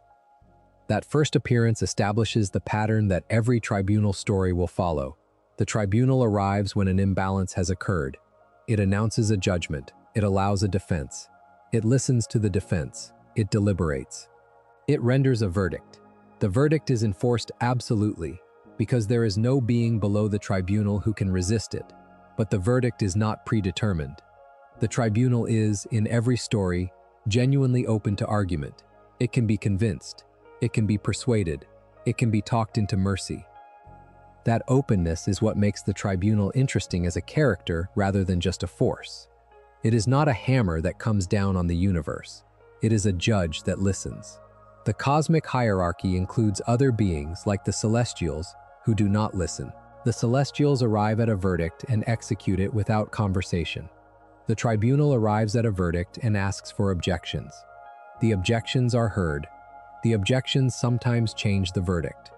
The tribunal is the cosmic hierarchy's procedural conscience. The role the tribunal occupies in the hierarchy is described in the comics as the supreme authority of the multiverse. That phrase needs to be parsed carefully. The tribunal does not rule the multiverse in the sense that a king rules a kingdom. It does not issue daily commands. It does not legislate. It does not, in most issues, do anything at all. It exists, in the background, as the final court of appeal. When a cosmic dispute cannot be resolved at any lower level, the tribunal is called in. It hears the case. It rules. The ruling is final. What kinds of cases does it hear? Disputes between abstract entities. When eternity and death cannot agree about whether a being should be allowed to die, the tribunal rules. Disputes between cosmic-powered mortals. When a being like Thanos uses the Infinity Gauntlet to threaten the cosmic balance, the tribunal can be called in to undo the threat. Disputes between universes. When two alternate realities come into conflict, the tribunal adjudicates which has precedence. Disputes about Galactus. The famous trial of Reed Richards for saving Galactus's life in Fantastic Four number 262 included the tribunal as one of the presiding authorities. The tribunal's verdict was that Reed had acted correctly, and Galactus's survival was indeed necessary for the cosmic balance. That ruling is one of the strangest in the tribunal's catalog because it explicitly endorses a being who kills millions of sentient beings on a regular basis. The tribunal does not deny that Galactus kills. The tribunal does not minimize the killing. The tribunal simply rules that, on the cosmic balance sheet, Galactus's survival contributes more to the universe than his predations subtract. The cosmic accounting is brutal and indifferent to individual lives. The tribunal also, importantly, has authority over magic. Doctor Strange has dealt with the tribunal more often than almost any other Earthbound character. The Strange Tales appearances establish the relationship. Strange, as the Sorcerer Supreme of Earth, is the mortal who is most likely to interact with the cosmic hierarchy on issues involving magical balance. The tribunal trusts him in a way that the tribunal trusts very few mortals. When Strange speaks, the tribunal listens. When Strange argues for an unconventional verdict, the tribunal weighs his argument carefully. That trust is unusual. The The tribunal does not, by default, treat mortals as competent witnesses. It treats them more as evidence than as advocates. Strange is one of the few exceptions. The Silver Surfer is another. Adam Warlock is a third. These three, across decades of comics, have repeatedly stood before the tribunal and argued for their preferred outcomes, and the tribunal has, in each case, considered their arguments on the merits. There is a story arc from 1991 in the original Infinity Gauntlet series by Jim Starlin and George Perez and Ron Lim, where the tribunal appears at the climax. Adam Warlock has taken the gauntlet from Nebula. He is, in that moment, the most powerful being in the universe. The cosmic beings convene. They challenge his right to hold the gauntlet. They argue that no single being should ever possess that much power. Warlock listens, he responds. And the tribunal, presiding over the discussion, ultimately rules that Warlock may keep the gauntlet, on the condition that he separate the gems and disperse them to a council of cosmic guardians, so that no one being can ever again hold all six at once. That verdict establishes the cosmic precedent for everything that follows. The Infinity Gems are too dangerous for any single bearer. They must be distributed. The distribution is the tribunal's mandate. Adam Warlock complies. The Infinity Watch is formed, with each gem assigned to a different guardian. The cosmic order is restored, and the tribunal departs. That sequence is, in many ways, the tribunal's defining moment in modern Marvel. It shows the tribunal as a procedural authority, with the power to enforce its judgments, but also the patience to listen, to negotiate, to allow a mortal to propose a solution that the cosmic beings then approve. The tribunal is, in that sense, a constitutional being. It is the cosmic equivalent of a supreme court that takes its role seriously and operates within the limits of its own jurisdiction. The tribunal's jurisdiction is, however, finite. This is the part that the Beyonders storyline made explicit. The tribunal has supreme authority within the multiverse. The tribunal does not have authority outside the multiverse. The Beyonders, who live outside, are beyond the tribunal's reach. When the Beyonders begin the work of destroying the multiverse, in Jonathan Hickman's New Avengers run from 2013 forward, the tribunal attempts to intervene. He confronts them. He invokes his authority. He is killed. In New Avengers number 29, 2015, the body of the Living Tribunal is found floating in space. His three-faced head has been obliterated. His robes drift in the void, empty. The most powerful being in the cosmic hierarchy of 50 years of Marvel publishing is, in that issue, a corpse. The image is devastating, in part because the tribunal had been treated for so long as the unassailable apex of cosmic marvel. The tribunal was the being you could not defeat. The tribunal was the being whose word was final. And there he is, dead in the void, with no face left, killed by beings whose existence had been a footnote in the cosmic hierarchy for decades. That moment serves a structural purpose. It tells the reader that the cosmic hierarchy is not the deepest layer of the Marvel metaphysics. There is something underneath. The tribunal is the supreme authority of the multiverse. He is not the supreme authority of everything. There are beings beyond his reach, and those beings, when they act, can do what no being inside the multiverse can do. They can kill the unkillable. The tribunal returns, eventually. The Secret Wars storyline of 2015 ends with the multiverse rebuilt and the cosmic hierarchy reassembled. The tribunal is back. His three faces are restored, his robes are intact, and he stands again at his post, presiding over the cosmic court, as though nothing had happened. The implication is that the tribunal cannot, in the long run, be killed. He can be temporarily ended, but the office he occupies is structural, and the structure produces a new occupant as needed. That, too, is part of the cosmic logic. The tribunal is not a person who happens to be a judge. The tribunal is the office of multiversal judgment, given temporary embodiment. When the embodiment is destroyed, the office persists, and a new embodiment is generated to fill it. The tribunal we see in any given issue is not the same tribunal as the one in the issue before. But the function is the same. The three faces speak in the same voice. The deliberation works the same way. The court is in session. That continuity of office, rather than continuity of person, is what marks the Tribunal as a higher class of being than the ones below him. Galactus is a person. The Watchers are persons. The Celestials are persons. They have biographies, individual identities, histories that belong to them as individuals. The Tribunal does not. The Tribunal is more like a building than a person. The building's purpose is to host court sessions. The court session is what makes the building active. When the building is destroyed, a new building is constructed on the same lot, with the same purpose, and the court resumes. That is one rung above the abstract entities, in a structural sense. Eternity is a person who personifies a category. The Tribunal is a function that occasionally takes a shape. Each is, in its own way, larger than what the rung below could imagine, and each is, importantly, an agent of something larger still. The Tribunal serves the one above all. That is the relationship the comics have used for decades to describe the cosmic hierarchy's top. The Tribunal does not act on his own authority. He acts on the authority of the one above all. He is the instrument. The one above all is the principle.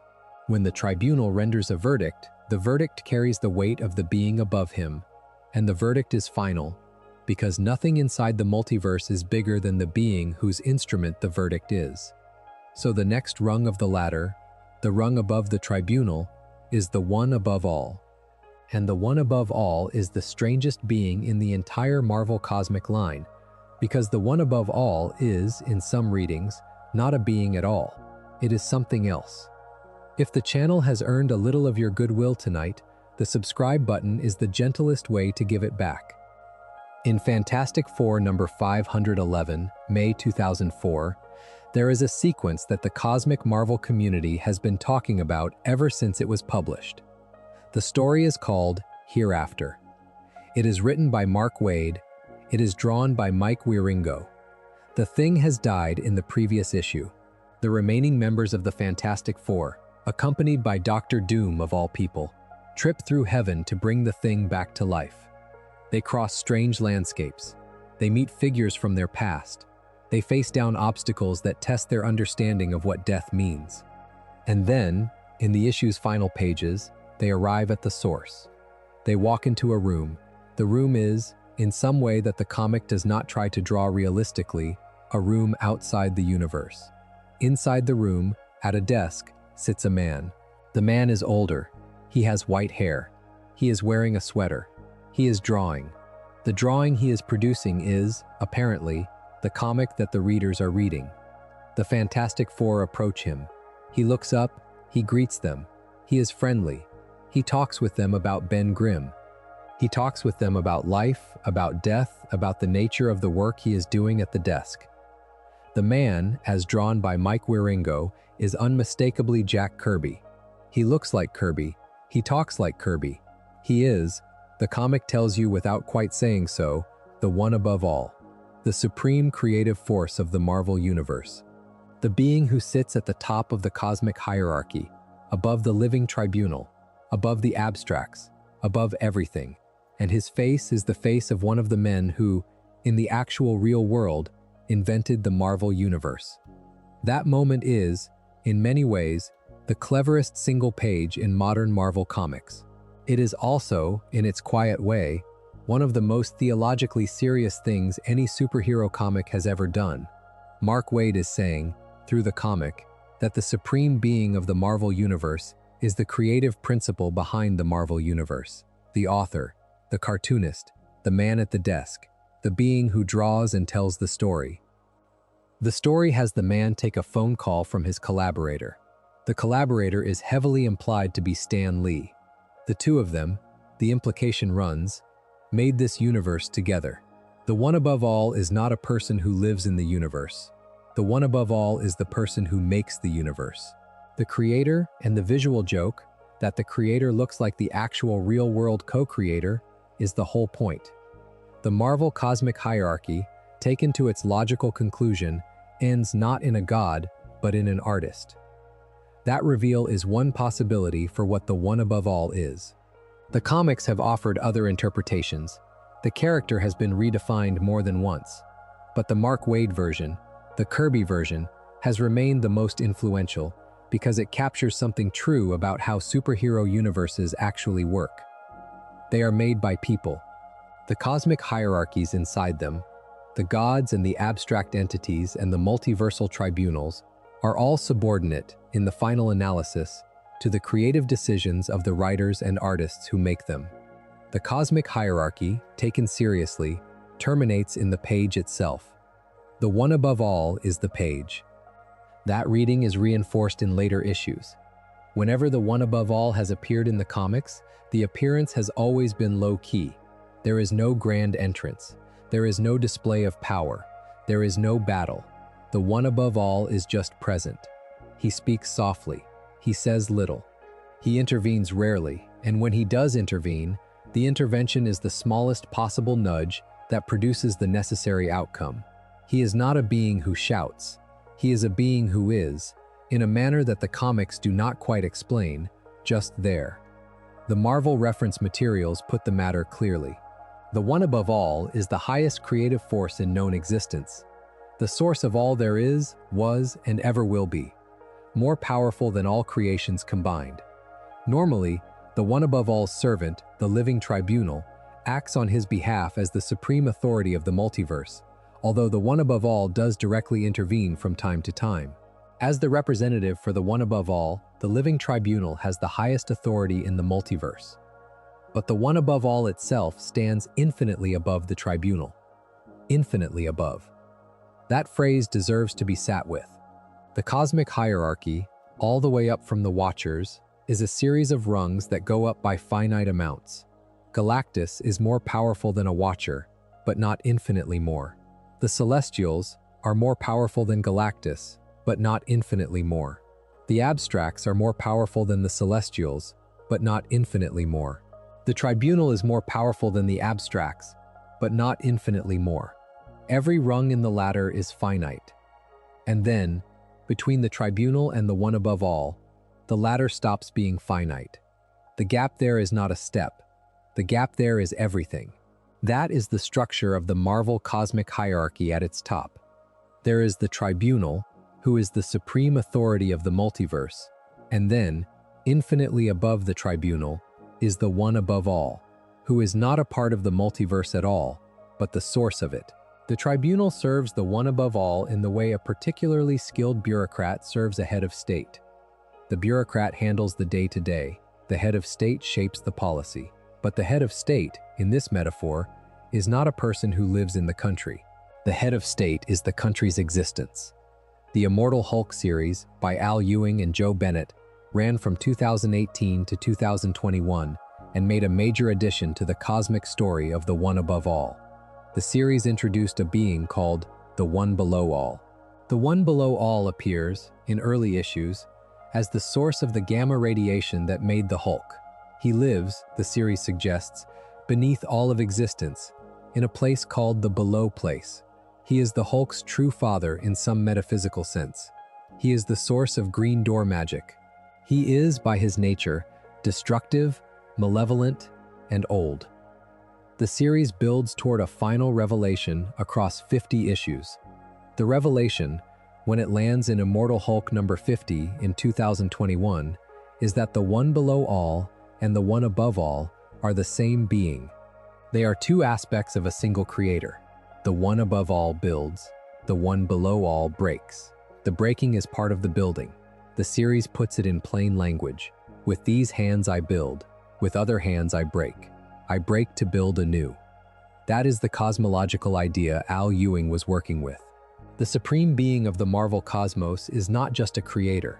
It is also, at the same time, a destroyer, and the destruction is not an opposite of creation, but a precondition for it. The universe is made by being broken open. The new is built on the bones of the old. The cosmic cycles that the lower beings inhabit, the phoenix's burning, Galactus's hunger, death's domain, eternity's renewal, are all expressions, at smaller scales, of the larger cycle that runs through the supreme being itself. That is a serious cosmology, dressed in the colors of a green-skinned superhero. It is also a serious answer to the question that has been hanging over the entire cosmic hierarchy. Why does the universe have so much suffering? if the being at the top of the hierarchy is supposed to be benevolent? The Al Ewing answer is that the being at the top is not just benevolent. The being at the top is also the breaking. The suffering is not a flaw in the design. The suffering is part of the design. The design requires breakage to renew itself, and the breakage hurts, and the hurt is real. That answer does not make the suffering more acceptable. It does not let the cosmic hierarchy off the hook, but it gives the suffering a place in the cosmic story. The lower beings are inside the cycle. They experience the breakage. They cannot see, from where they are standing, that the breakage is part of a larger renewal. The one above all can see it. The one above all has access to the longer view. And the one above all, the comics seem to say, has chosen to accept the breakage because the alternative is no universe at all. There is something deeply old in that idea. Many religious traditions across human history have arrived at similar conclusions. The Hindu cosmology has Shiva, the destroyer, as one face of the supreme reality. The Christian tradition has versions of theodicy that grapple with the same question. The pre-Socratic philosophers had their own analogues. What the Marvel comics have done, in the slow work of building the cosmic hierarchy across 60 years, is arrive at one of the oldest theological puzzles in human thought and offer one of the more thoughtful answers that fiction can offer. The Supreme Being is benevolent. The Supreme Being is also the source of destruction. The two are not contradictions. They are the two hands of the same act. The one above all builds. The one below all breaks. The break makes room for new building. The cycle continues. That is the top of the cosmic ladder, expressed in the most condensed possible form. And once you understand it, you can see how it shapes every rung below it. The Watcher watches the cycle. Galactus consumes within the cycle. The Celestials judge species within the cycle. The Abstracts personify aspects of the cycle. The Tribunal adjudicates disputes within the cycle. And all of it, from top to bottom, is the breathing of a single supreme being whose name in the comics is the one above all, but whose actual nature is something larger than any name. The one above all's only weapon is love. That is a sentence the comics use repeatedly. It is also, in its way, the strangest thing the cosmic hierarchy ever says about itself. The Watchers have technology. Galactus has hunger. The Celestials have armor. The Abstracts have authority. The Tribunal has the verdict. The Beyonders have the experiment. And the one above all, at the top of all of them, has only love. What does that mean? It means, in the comics' implied theology, that the Supreme Being does not need to coerce. The hierarchy does not run on force. It runs on the love that animates the structure. The breaking is done in love. The building is done in love. The cycle is the love of the Supreme Being made visible in time. The lower beings, who cannot see the love directly, experience the cycle as suffering and as joy, but the love is what runs underneath both. That is the most generous possible interpretation of the cosmic hierarchy. It is also the one the comics keep returning to when they are at their best. The hierarchy is not just an architecture, it is a relationship. The Supreme Being loves its creation. The creation loves itself, in fragments, across its many beings. And the love, even when it cannot be felt, is what holds the whole structure up. If you are still here at this point in the night, a small tap on subscribe is all the channel asks. It quietly makes more videos like this possible. There is a question the cosmic hierarchy raises that the script has not yet answered directly. Where do the gods fit? Where do Thor and Odin and Loki sit? On the cosmic ladder? Where do Hercules and Zeus and the entire Olympian pantheon sit? Where do the Egyptian gods, the Sky Fathers and the Sky Mothers of every Earth pantheon, fit in relation to the cosmic beings already described? The answer, in classic Marvel cosmology, is that they sit on a side branch of the ladder rather than on its main spine. The gods of Earth's mythologies are real beings in the Marvel universe. They live in dimensions adjacent to Earth, in pocket realms that the comics have given names.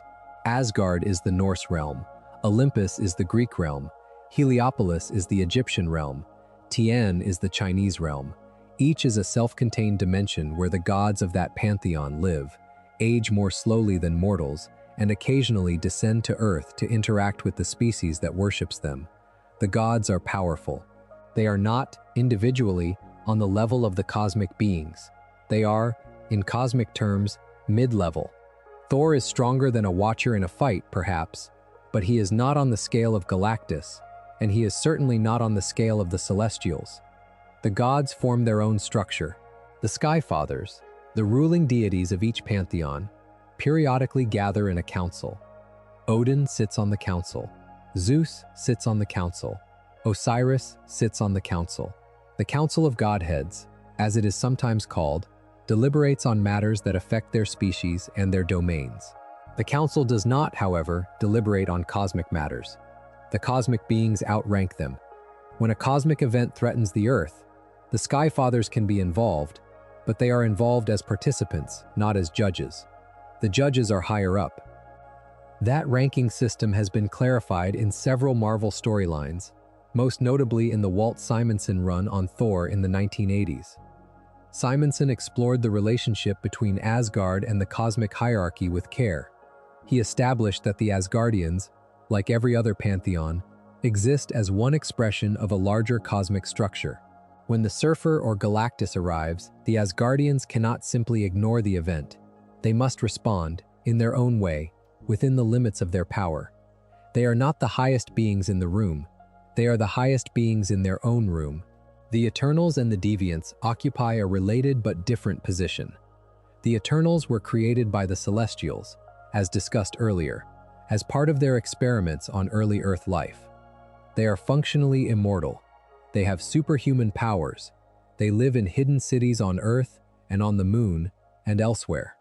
They are, in many ways, the Marvel Universe's bridge between the gods of mythology and the cosmic beings of the higher hierarchy. The Greek and Roman pantheons, in the Marvel canon, may well be Eternals who were mistaken for gods by ancient humans. Zuras, the leader of the Eternals, may well be the being the Greeks called Zeus. The two cultures, Eternals and Olympians, blend in the ancient record. The comics have played with this ambiguity for decades without ever quite resolving it. The Deviants are the Eternals' shadow. They were also created by the Celestials, in the same experiments, but their genetic structure is unstable. Each deviant is born looking different from every other deviant. Their civilization has been violent, fractious, conquering. They built an empire on Lemuria, which the comics place in the Pacific Ocean. They have warred with the Eternals across millennia.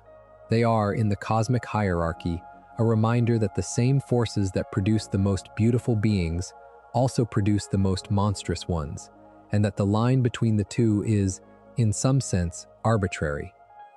That arbitrariness is one of the cosmic hierarchy's quieter themes. The Eternals are not better than the Deviants in any moral sense. They are just luckier. The same celestial experiment produced both species. The same cosmic forces gave both species their nature. The hierarchy treats them as equally valid expressions of the celestial design, even when the Eternals themselves treat the Deviants as enemies. That neutrality, from the cosmic perspective, is the cosmic perspective's most distinctive feature. It does not take sides among its creations the way the creations take sides among themselves.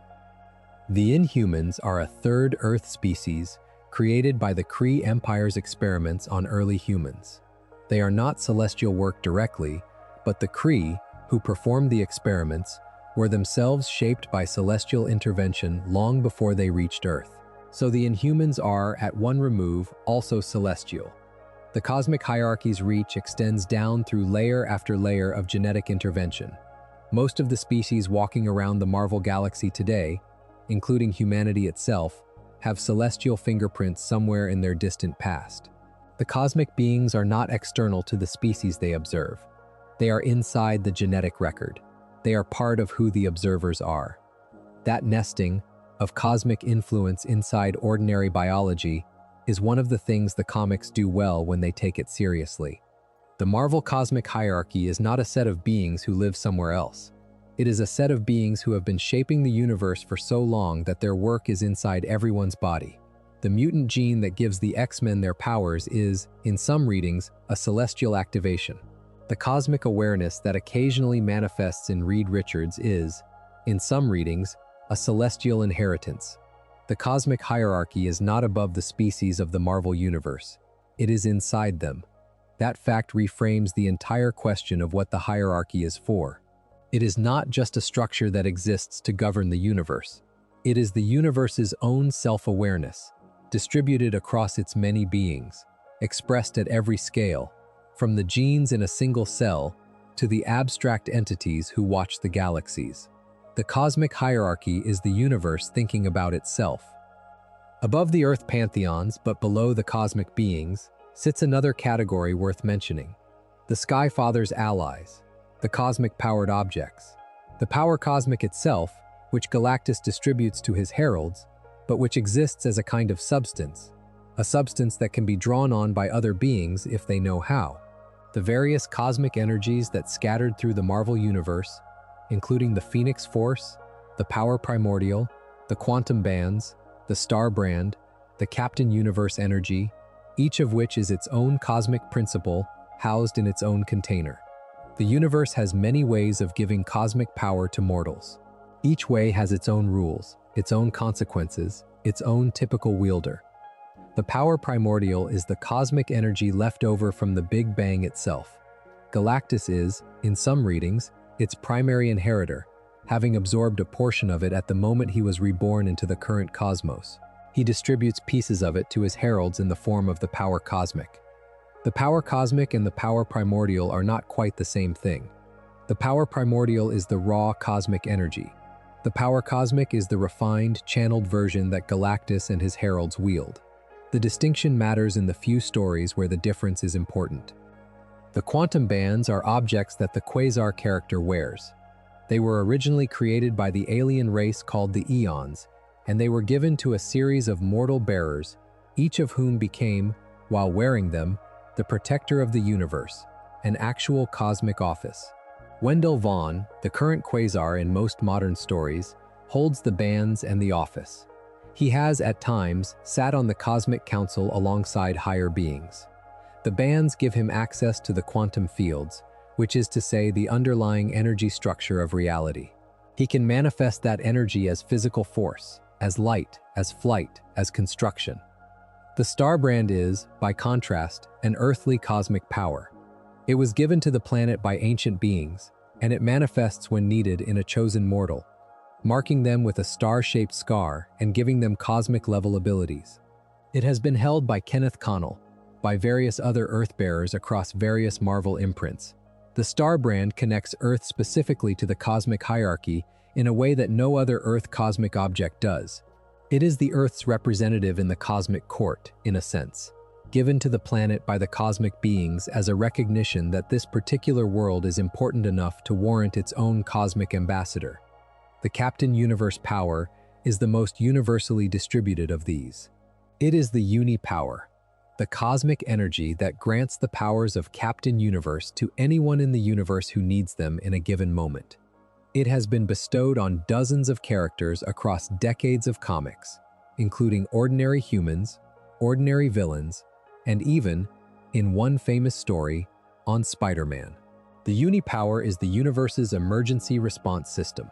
When the cosmic hierarchy needs an intervention but does not have a cosmic being on hand, the Uni-Power finds the most suitable available mortal and grants them, temporarily, the powers necessary for the job. That responsiveness is part of how the cosmic hierarchy actually works in practice. It is not a static pyramid. It is a dynamic system that produces emergency agents as needed. When the system needs a Phoenix host, the Phoenix Force finds one. When the system needs a Quasar, the bands seek out a bearer. When the system needs a Star Brand, the brand reactivates. The hierarchy is, in this sense, alive. It produces what it needs when it needs it, by methods that have been built into it across cosmic time. The next section will pull the camera back and look at the structure as a whole. Before that, sit with this one thought. The cosmic hierarchy is not above the universe. It is the universe's own immune system. It is how the universe defends itself, modifies itself, reproduces itself, kills itself, and rebirths itself. Each rung in the ladder is one of the universe's organs. The beings who occupy each rung are the cells of that organ, and the latter, taken together, is the body of the universe seen from inside. If this slow climb is keeping you company, the subscribe button is the simple way to thank the channel. It takes a second. The cosmic hierarchy, taken as a whole, has been built across more than 6 decades of comic publication by hundreds of different writers and artists, and the structure is not, in the strict sense, consistent. Different writers have given the same beings different powers, different relationships, different histories. The Marvel cosmic line is, in its actual canonical state, a patchwork that has been stitched together more than once. The most recent stitching, the one that gives the modern Marvel cosmology its current shape, is the work of Jonathan Hickman across his Avengers, New Avengers, and Secret Wars runs from 2012 through 2015. Hickman established that the multiverse has been destroyed and rebuilt several times. The current iteration is, in his terminology, the 8th cosmos. The 7 previous cosmoses were each their own multiverses, each with their own cosmic beings, each with their own histories. Each was destroyed at the end of its cycle. Each gave rise to the next. The 8th cosmos is the cosmos in which all the current Marvel comics take place. Let that frame settle. The cosmic hierarchy this script has been describing is, in the largest possible frame, just the most recent iteration. There were Watchers in the previous cosmos. There were Celestials. There were abstract entities. There was a tribunal. There was, presumably, a one above all. And then the cosmos ended, and a new one began, and the beings of the new one took up the offices of the old one. The cosmic hierarchy is, in Hickman's framing, the office structure of the multiverse, and the office structure persists across multiversal cycles even as the specific occupants change. That framing makes Galactus's origin newly intelligible. He is, as the Walt Simonson Thor storyline established back in 1983, the last survivor of the previous universe. In Hickman's frame, that means he is from the 7th cosmos. He carried the previous cosmos inside him into the current one. The hunger that drives him is the hunger of an inheritance too large for one body. He is the cosmic refugee, the only one who got out, and his metabolic cost to the new universe is the storage fee for the cargo he is carrying. That framing also makes the Beyonders newly intelligible. They are not merely beings from outside the multiverse. They are beings whose existence transcends multiversal cycles. They are present across cosmoses. They are the engineers of the multiverse, in Hickman's telling, and they have been engineering it across multiple iterations. When they decide, in the New Avengers storyline, that the current iteration has run its course and needs to be ended, they are not destroying something new. They are recycling something old. They have done this before, they will do it again. The Living Tribunal, in Hickman's framework, is also recurring. There have been multiple tribunals across the cosmoses, each one filling the same office in its own cycle. When the Beyonders kill the tribunal of the previous era, the next cosmos eventually produces its own. The office is structural. The occupant is contingent. That, in the end, is the cosmic logic of the Marvel multiverse. Offices, not occupants. Functions, not persons. The cosmic hierarchy is a job description handed out to whoever can fill it in any given cycle.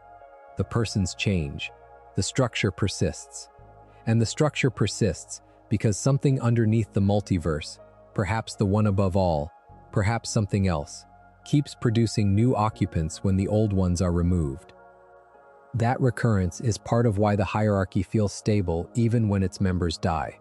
The Watcher of one era is killed and another Watcher takes his place. The Galactus of one era is destroyed and another Galactus is born from the cosmic seeds. The Celestials of one era are wounded or imprisoned, and others emerge from the ranks. The structure keeps going because the structure is what really exists. The persons are temporary expressions. That cosmic logic has a name in the older religious traditions. The medieval scholars called it the Great Chain of Being.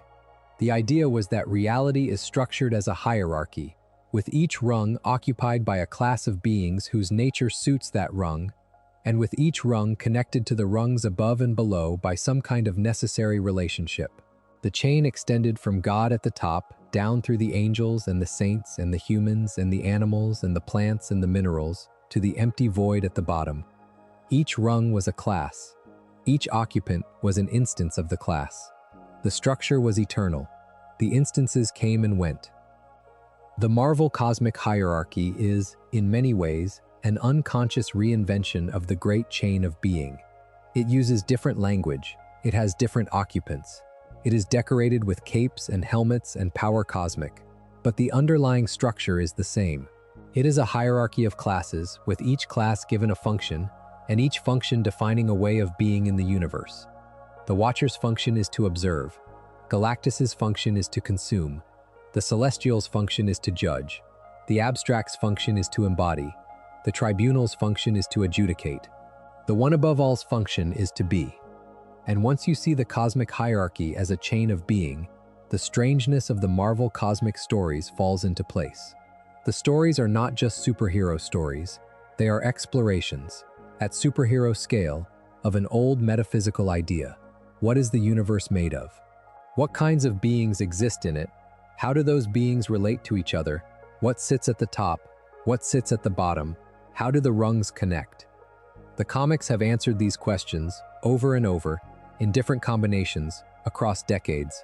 The answers are not always consistent. The beings have been redrawn, repowered, reframed. But the questions have remained the same, and the comics have kept asking them, with the patience of a field of study that knows it will never finish.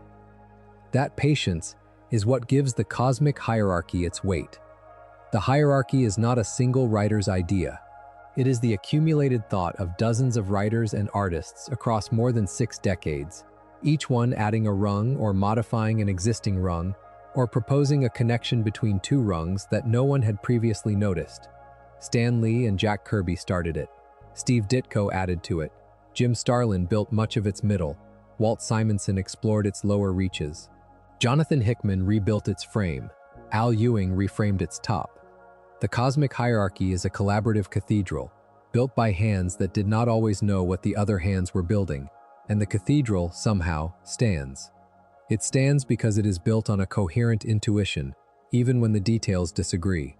The intuition is that the universe is a hierarchy, that the hierarchy has many rungs, that each rung is occupied by a class of beings whose nature fits that rung, that the rungs go all the way up, and that what sits at the top, whatever it is something that loves what it has made.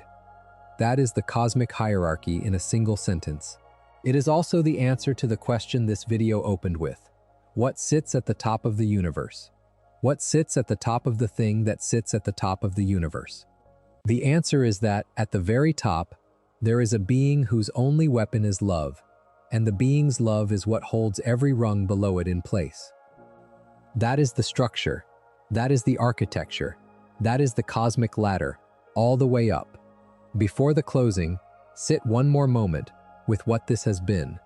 This has been a description of an imaginary hierarchy. The beings in it are fictional. The relationships are made up. The stories are stories. None of this is real, in the sense that the people reading the comics live in a universe organized this way. But the questions the hierarchy raises are real questions. They are the questions every thoughtful person eventually asks. What is the universe? What holds it together? What sits above us? What sits above what sits above us? The Marvel comics have, in the slow accumulation of their cosmic stories, produced one of the more thoughtful, sustained fictional attempts to answer those questions that mainstream culture has produced in the last century. That attempt is worth taking seriously, even when the comics that contain it are read with capes and rocket boots and improbable physics. The answers the cosmic hierarchy gives are not the only possible answers. They are not even necessarily the best possible answers. But they are coherent answers, given with care, and they have shaped how millions of readers think about the largest questions a person can think about. The cosmic hierarchy is, in that sense, a kind of secular theology, dressed in superhero colors, and the theology is, in its own way, beautiful. The hierarchy starts with the Watchers, who are forbidden to act. It rises through Galactus, who must consume. It rises through the Celestials, who judge. It rises through the abstract entities, who embody. It rises through the Tribunal, who adjudicates. It rises, infinitely, to the one above all, whose only weapon is love. And the love, in the comic's final reading, is what holds the structure up. The Watcher watches. Galactus eats. The Celestials judge. The abstracts embody. The Tribunal adjudicates. The one above all loves. That is the ladder. If the climb has been good company tonight, a quiet press on subscribe is the kindest signal you can leave behind. There is a question that nags at any careful reader of the cosmic Marvel stories. Why Earth? Out of all the planets and all the galaxies in this universe, why does the cosmic hierarchy keep landing on Earth? The Watcher is stationed on the moon. Galactus arrives at Earth in his first appearance and keeps coming back. The Celestials chose Earth for the long-term experiment that produced the Eternals and the Deviants. The Beyonders chose Earth to be the source of the heroes brought to Battleworld in the first Secret Wars. The Tribunal's first appearance was in defense of Earth. The cosmic story keeps returning to one small world. The in-universe explanation, the one the comics give, is that Earth is unusually rich in cosmic potential. Its mutant population, its inhuman bloodlines, its sorcerers, its scientists, its place at a crossroads of dimensions, all combine to make it a planet that the cosmic hierarchy cannot quite stop watching. The Watcher is stationed there because Earth produces more cosmic events per century than most galaxies do in their entire histories. The Celestials experimented there because the world's biology was unusually pliable. The Beyonders studied the world's heroes because they wanted to understand the species that produced so many cosmic anomalies. The out-of-universe explanation is, of course, that the comics are made on Earth, by people on Earth, for an audience on Earth. The cosmic hierarchy's interest in Earth is the reader's interest in Earth, projected outward onto the cosmic story.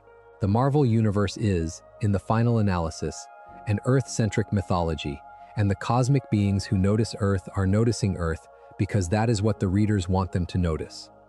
Both explanations are simultaneously true, in the way that fictional universes tend to be.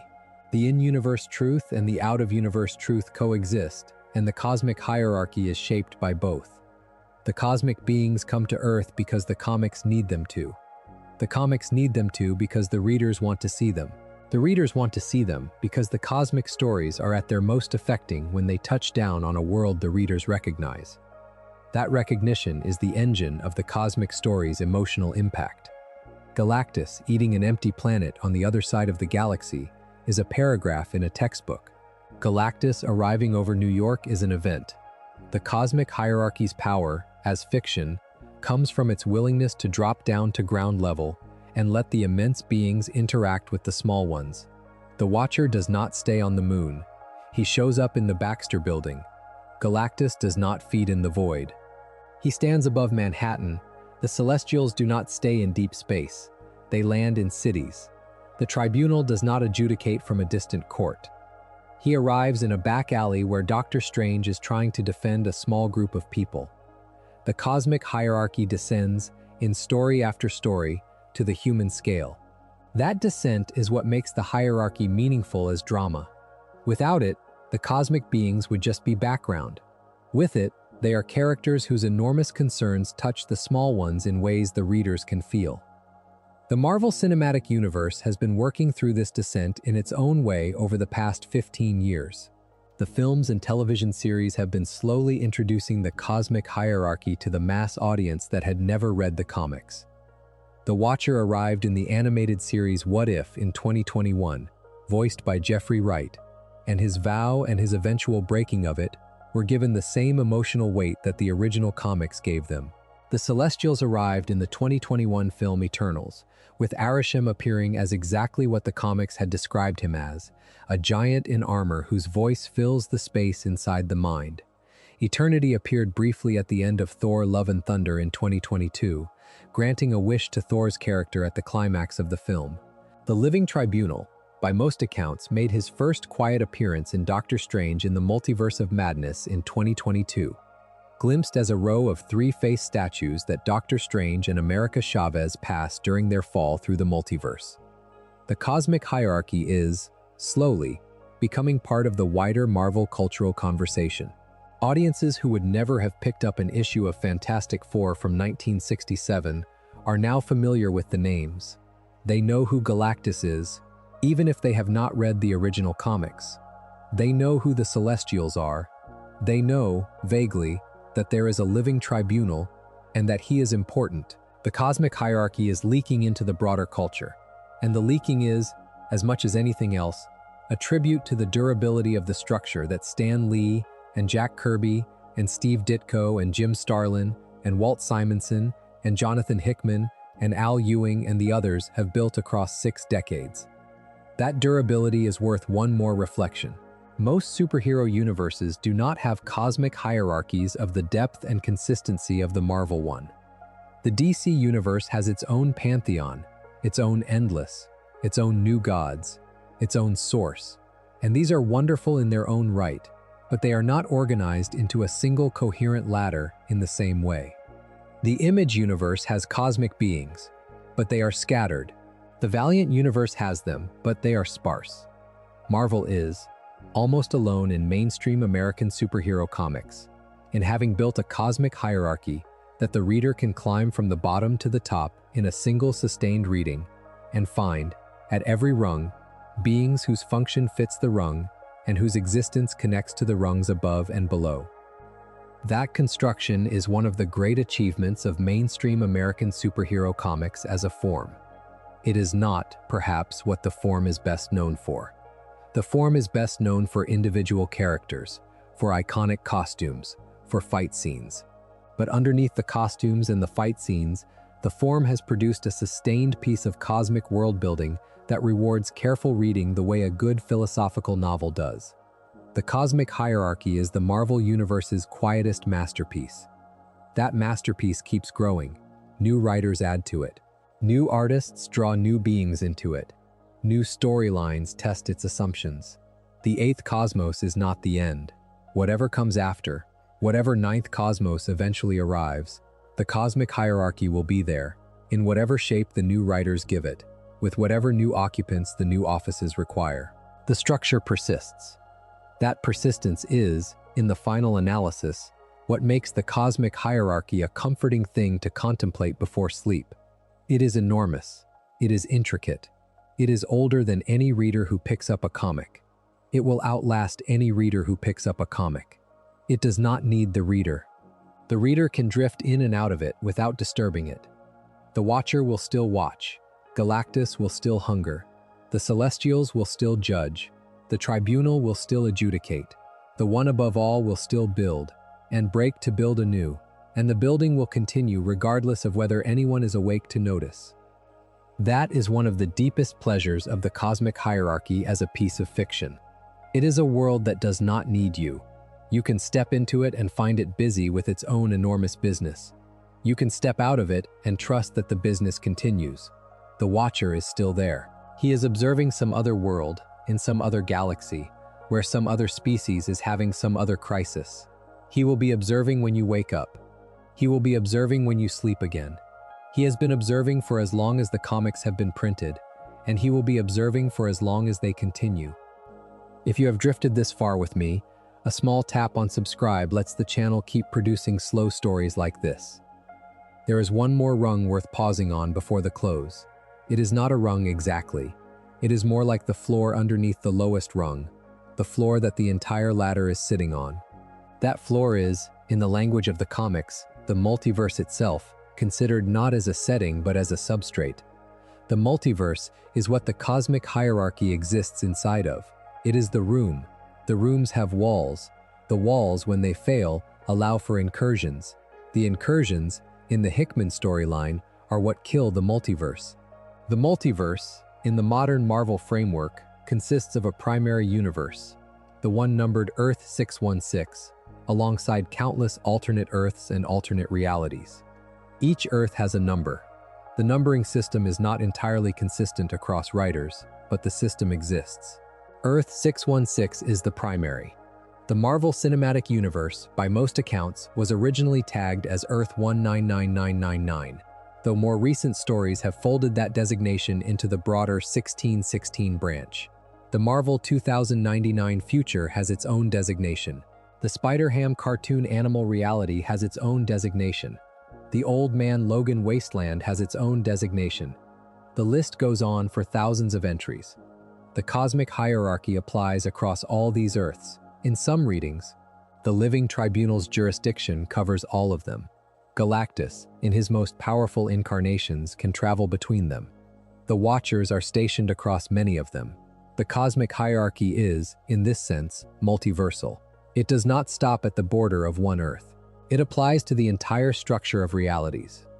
That breadth is what made the Beyonders' attack so devastating. They were not attacking one Earth. They were attacking the entire structure that the cosmic hierarchy was supposed to govern. The Tribunal could not protect against them because the Tribunal's authority was over the contents of the structure, not the structure itself. The Beyonders were able to dismantle the structure because dismantling structures is not, technically, the kind of action that the Tribunal is empowered to prevent. He prevents wars between universes. He does not prevent the deletion of the multiverse from outside. That distinction matters for understanding what the cosmic hierarchy actually is. It is, in the precise sense, a government of the contents of the multiverse. It manages disputes among the things that live inside the multiverse. It does not manage the multiverse itself, because the multiverse itself is, from the Tribunal's perspective, the room. You do not adjudicate the existence of the room. You adjudicate what happens inside it. The Beyonders, by acting on the room itself, did something the cosmic hierarchy was not built to handle. They were, in the most precise sense, contractors arriving to renovate the building. The Tribunal, who was the building's superintendent, tried to stop them. He had no jurisdiction over what they were doing because his jurisdiction was internal and they were external. He failed. The building was renovated, a new building was constructed on the lot. The Tribunal was reborn into the new building. That, ultimately, is the framework. The cosmic hierarchy is internal. The Beyonders are external. The one above all is, in some readings, above both. Whether the one above all is the same as the Beyonders, or whether the one above all is something even larger, is a question the comics have been deliberately ambiguous about. The Al Ewing run on Immortal Hulk treats the one above all as something separate, with the Beyonders as its instruments in some implicit sense. Other readings differ. The ambiguity is, in itself, part of the structure. The supreme being at the top is supposed to be ambiguous. That is part of being supreme. The hierarchy, in summary, has roughly these layers. At the bottom, the ordinary inhabitants of the universe, including the Earth pantheons and the cosmic-powered mortals. Above them, the Watchers, the Heralds, the Eternals, the Inhumans, the Asgardians and Olympians, and other Skyfather pantheons. Above them, the Celestials, the Stranger, Galactus, the High Evolutionary, the Phoenix Force, and other cosmic forces. Above them, the abstract entities, including Master Order, Lord Chaos, the In-Betweener, Eternity, Infinity, Death, Oblivion, and the various other principal abstracts. Above them, the Living Tribunal. Above the Tribunal, the one above all. Outside the entire multiverse, the Beyonders. And outside even them, in some implicit sense, the source from which everything else flows. That is the full ladder. 60 years of comics, condensed into a structure that can be climbed in one careful sitting. The structure is not the point. The point is what the structure makes possible. The cosmic hierarchy exists to provide a context for the smaller stories. The X-Men stories are richer because, in the background, the Phoenix Force is older than the universe. The Avengers stories are richer because, in the background, Galactus is held in check by cosmic beings whose decisions ripple through every earthbound conflict. The Spider-Man stories, even, are touched by the cosmic hierarchy when Spider-Man briefly holds the uni-power or when a cosmic event ripples down to street level. The hierarchy is the soil that the smaller stories grow out of. Without the hierarchy, the smaller stories would be smaller. With it, the smaller stories are connected to something enormous, and the connection is what gives them their meaning. That is the gift of the cosmic hierarchy to the Marvel Universe. It makes the small stories large by giving them a context they could not generate themselves. The friendly neighborhood Spider-Man is, ultimately, a being who lives in a universe overseen by the Living Tribunal, who is overseen by the one above all. The cosmic ladder is above Peter Parker, all the way up, and the ladder is, in some inarticulate way, on his side. The fact that Peter does not know this does not change it. The hierarchy is there. The hierarchy is watching, in the form of the Watcher. The hierarchy is, perhaps, loving him, in the form of the one above all. That is what the cosmic hierarchy makes possible. It makes every small life in the Marvel Universe matter, because the Marvel Universe is a place where every small life is, in the largest possible frame, an instance of the love that holds the ladder up. If you have stayed with me through this much of the climb, the subscribe button is the simplest way to support what comes next. There is one final reflection worth offering before the close, because it ties together the threads that this video has been pulling. The cosmic hierarchy is, in a structural sense, a piece of architecture. It is a building. It has a foundation and a frame, and a roof and an attic. And the attic has, somewhere far above, a being whose only weapon is love. But the building is not just a building. The building is also a story about what it means to live inside a structure too large to see. That story is the one the cosmic hierarchy keeps telling, in every issue where it appears. The story is about scale, about the difference between what a being can know and what a being can affect, about the strange comfort of knowing that there are beings larger than oneself who are paying attention, about the strange discomfort of knowing that those beings have their own agendas, their own conflicts, their own ways of looking at the universe that do not center on any one small world. The cosmic hierarchy, by its sheer size, puts every earthbound conflict in perspective. The X-Men, fighting for the survival of their species against ordinary human prejudice, are, from the cosmic perspective, having one of the smaller conflicts in the cosmos. The Avengers, defending the Earth from one or another mid-level threat, are doing important work, but the work is local. The cosmic perspective does not, by itself, diminish the importance of these conflicts. It contextualizes them. It places them inside a frame that is bigger than they are, and the placement makes them feel both more meaningful and more manageable. That double effect is one of the things the cosmic hierarchy does best.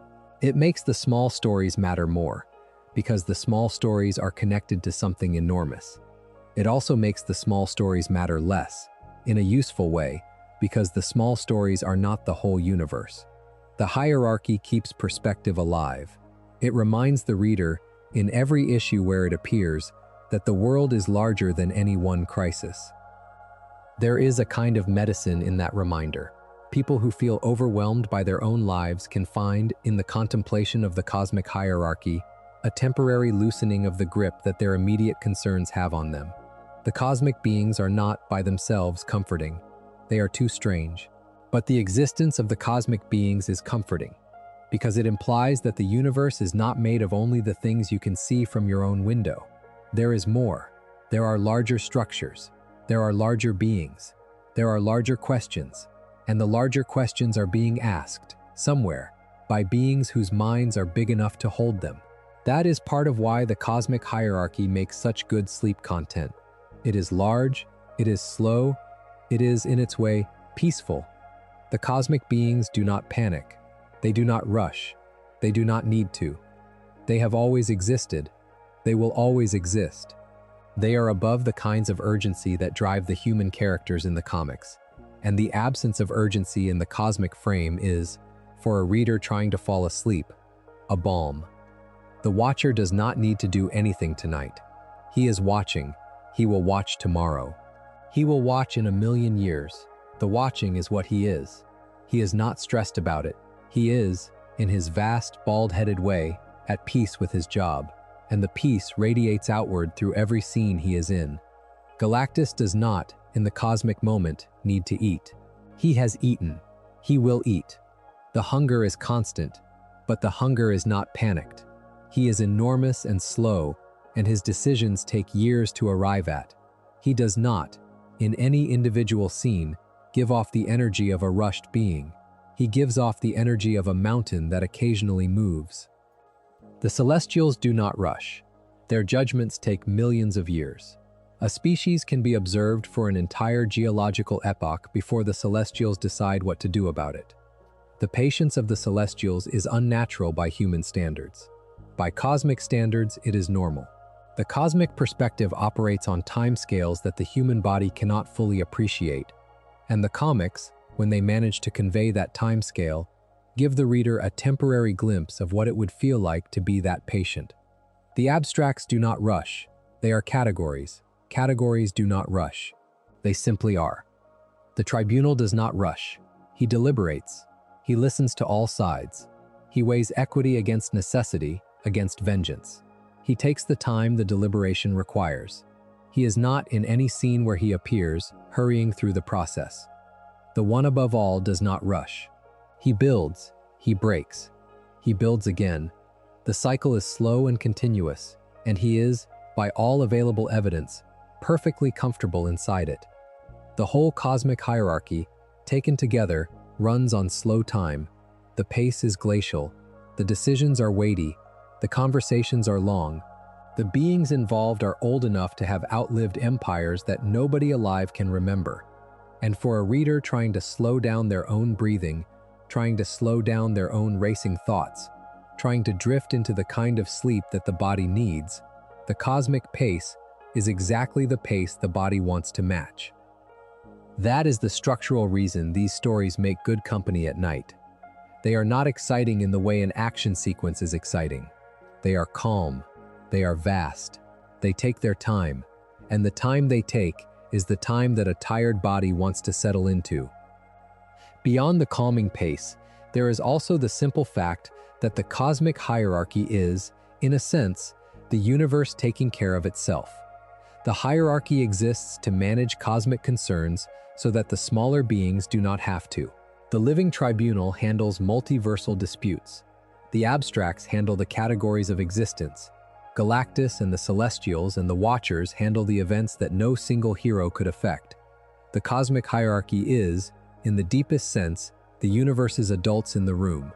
They are taking care of the large problems. The smaller beings, the heroes and the readers, can sleep because somewhere above them, in the architecture of the cosmos, beings whose job it is to handle the large problems are awake and at their posts. That image of the cosmic beings as the universe's night shift is, more than anything else, what makes the cosmic hierarchy comforting at the end of a long day. There are beings on watch. The Watcher is, literally, watching. The Tribunal is, literally, in session. The one above all is, literally, building and breaking and building anew. The universe has, in its own structure, a permanent night staff. The night staff does not sleep. The night staff does not get tired. The night staff is, in some deep sense, always paying attention. That permanence is the gift of the cosmic hierarchy as a piece of fiction. It is a structure that does not require maintenance from the readers. It maintains itself. It will be there tomorrow. It will be there in 1,000 years, in whatever form the future writers give it. The cosmic ladder, in some version, will continue to climb from the Watchers all the way up to the one above all, and the love at the top will continue to hold the rungs together, and the readers can lay down their books and close their eyes and trust that the structure persists without them. That trust is, in the end, what this video has been about. The cosmic hierarchy is worth understanding, not because the understanding is useful for fighting in a comic book battle, but because the understanding is itself a form of rest. To know what the structure is, to know who sits where, to know what the rules are, to know that, when you close your eyes, the structure remains. These are knowledge items that can be carried into sleep. They can be held loosely in the mind, like beads on a string, as the body releases the day and settles into the night. The Watcher watches, Galactus eats, the Celestials judge, the abstracts embody, the Tribunal adjudicates, the one above all loves, the ladder stands, and you can sleep. This has been a video about the Marvel cosmic hierarchy, the slow accumulation of cosmic world building across more than 6 decades of comic publication, by writers and artists who, working together across generations, built one of the more thoughtful, sustained pieces of secular cosmology that mainstream culture has produced in the last century. The hierarchy is intricate. It is enormous. It rewards careful reading. It rewards drifting too, the kind of drifting that this video has been designed for. The Watchers are the entry rung, observing without acting, vowing silence and breaking the vow constantly. Galactus is the consumer, the survivor of the previous universe, whose hunger is the metabolic cost of carrying that previous universe inside him. The Celestials are the judges, the giants in armor who use entire planetary biospheres as reproductive substrate, whose decisions can erase a species with a gesture. The cosmic-powered mortals form the bridge between the Marvel universe of heroes and the Marvel universe of cosmic beings. The abstracts are the categories, eternity and infinity, and death and oblivion, and the others, who personify the fundamental tendencies of existence. Master Order and Lord Chaos are the dyad, the two opposed tendencies that hold reality in tension. The in-betweener is their mediator. The stranger is the cosmic wildcard. The Beyonders are the engineers from outside the multiverse, whose interventions can dismantle the cosmic structure itself. The cosmic cubes are eggs that hatch into new cosmic beings. The Phoenix Force is the personification of life energy, condensed into fire. The Living Tribunal is the supreme authority of the multiverse, with three faces that deliberate among themselves before rendering judgment. And above the tribunal, infinitely above, is the one above all, whose only weapon is love, and who builds and breaks and builds again, with the breaking being part of the building.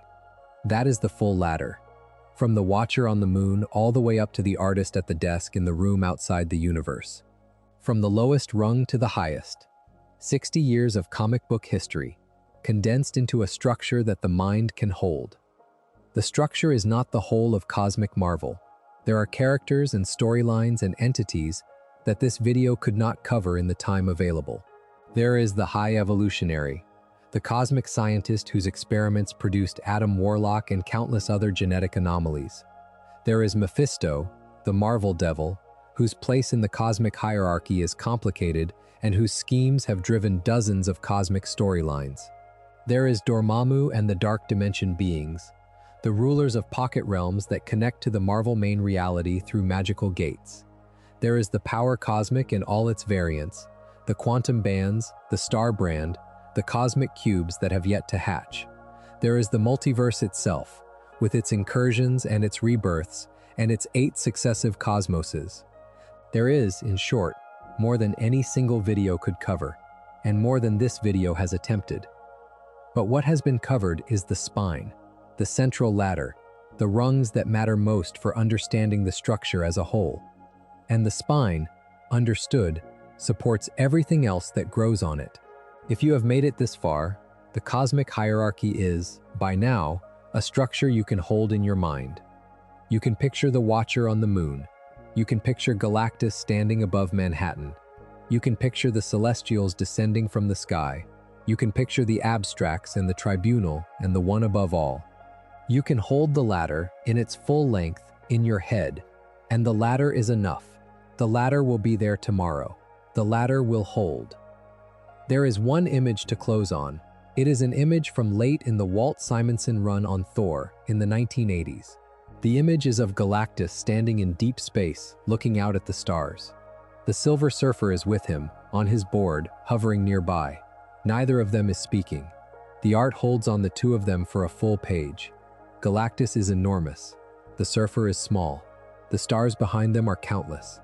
And the two of them, the Planet Eater and his former herald, are simply standing there, looking at the universe they live in. Nothing is happening. No fight, no threat, no dialogue. Just two cosmic beings, of vastly different scales, standing in the void, looking at the same stars. That image is what the cosmic hierarchy looks like at rest. It looks like beings on different rungs of the ladder, sharing a view, finding a momentary peace in the simple fact that the universe is large and that they are, each of them, somewhere inside it. The Watcher would be present in such a scene, if the artist drew him. He would be standing some distance away, observing. He would not interrupt. He would simply watch. The watching would be his contribution. The tribunal would be present too, in some sense, although he would not need to be drawn. His authority would cover the scene. His three faces would be deliberating, perhaps, on some other case in some other part of the multiverse, but his jurisdiction would extend to this quiet panel as well.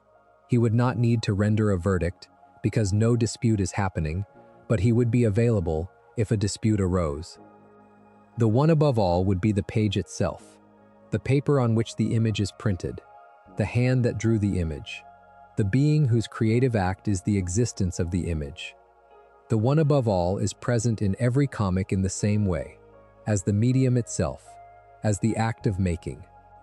That is the cosmic hierarchy, all the way up, present in a single quiet image, Galactus and the surfer at the center, the watcher in the background, the tribunal in the metaphysical surround, the one above all in the paper and the hand, everything connected, everything holding together, the latter standing. That is a good image to fall asleep to. There is, before the final line, one more set of beings worth holding briefly in mind. The cosmic hierarchy this video has described is, in its main spine, a structure organized around order, observation, judgment, and creation.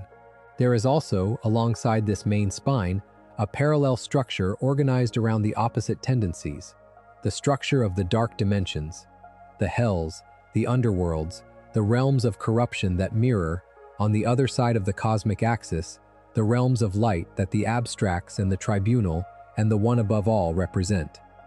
Mephisto is the most famous of these.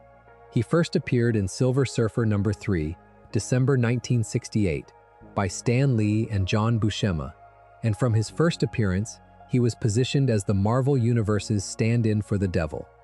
He rules a hell dimension. He collects souls. He bargains with mortals. He has been responsible, across decades of comics, for some of the worst moments in Marvel's history, including the controversial retcon of Peter Parker's marriage in the storyline called One More Day. Mephisto is, in the cosmic hierarchy, a kind of nightmare counterpart to the higher beings. He is powerful. He is cruel. He is cunning. He is not by himself on the level of the tribunal or the one above all, but he occupies a parallel rung in the dark architecture, and he is the rung that most often interfaces with the lives of the Marvel heroes. Dormammu is another. He was created by Stan Lee and Steve Ditko, first appearing in Strange Tales number 126, November 1964.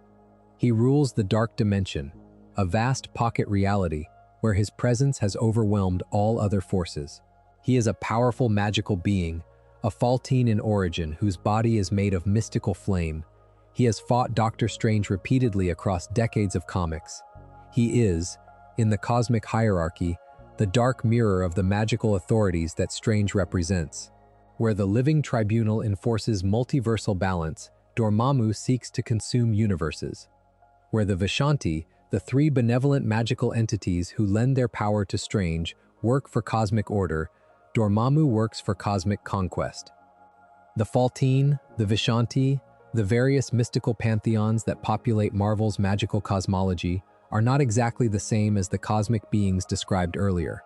They occupy a parallel structure, the mystical hierarchy, which interacts with the cosmic one, but is not identical to it. The mystical hierarchy has its own three-faced authority in the Vishanti.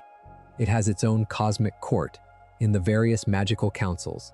It has, in some readings, its own version of the one above all, in an ambiguous entity sometimes called the maker of all things. The mystical and the cosmic, in Marvel's structure, are two sides of the same coin, two ways of organizing the same underlying reality. That parallelism is, in its way, another thing the cosmic hierarchy makes possible. It allows the Marvel Universe to be both a science-fictional cosmos and a fantasy realm at the same time. The Watcher and Doctor Strange exist in the same universe, because the cosmic and the mystical hierarchies overlap. The Silver Surfer can encounter Dormammu, because the power cosmic and the magical energies of the dark dimension share enough fundamental nature to interact. The cosmic hierarchy, in this expanded reading, includes the mystical hierarchy as one of its branches. The two are not in tension, they are complementary. That complementarity is one of the quieter achievements of Marvel cosmology. It does not insist on a single metaphysical framework. It accepts that reality might be both scientific and magical at once. both governed by cosmic beings and governed by mystical ones, both subject to the tribunal and subject to the Vishanti. The reader is not forced to choose. The universe is large enough for both readings, and the cosmic hierarchy includes both within its scope. Hold that thought for a long, slow breath. The Marvel cosmic hierarchy is, in its largest reading, not just a ladder, it is a tree. The main spine of the tree is the ladder this video has described, from the Watcher up to the one above all. The branches of the tree extend outward, into the mystical hierarchy, into the dark hierarchies, into the various pantheons of Earth's mythologies, into the cosmic offices held by mortal bearers, into the dozens of smaller cosmic structures that the comics have built over the decades. Every branch is connected to the spine. Every spine is connected to the root. The root, whatever it is the one above all, or whatever the one above all is in turn an expression of. That tree, taken as a whole, is the Marvel Universe's cosmic ecology. It is large, it is intricate. It rewards careful study, and it stands, in its way, as a reminder that no single framework, scientific or mystical, cosmic or earthly, is sufficient by itself to describe the universe. The full description requires multiple frameworks, working together, each one covering what the others cannot. That requirement is, perhaps, the deepest lesson the cosmic hierarchy has to teach. Reality is too large to be described in any one language. It needs many languages. The cosmic hierarchy uses the language of beings and rungs and offices and judgments. The mystical hierarchy uses the language of spells and pacts and dimensions. The mythological hierarchy uses the language of gods and pantheons and skyfathers. Each language captures something the others miss. The full picture requires all of them. The cosmic hierarchy is, in this final sense, one language among several, used to describe a reality that exceeds any single language. The hierarchy is not the universe. The hierarchy is one way of looking at the universe, given form in the medium of superhero comics.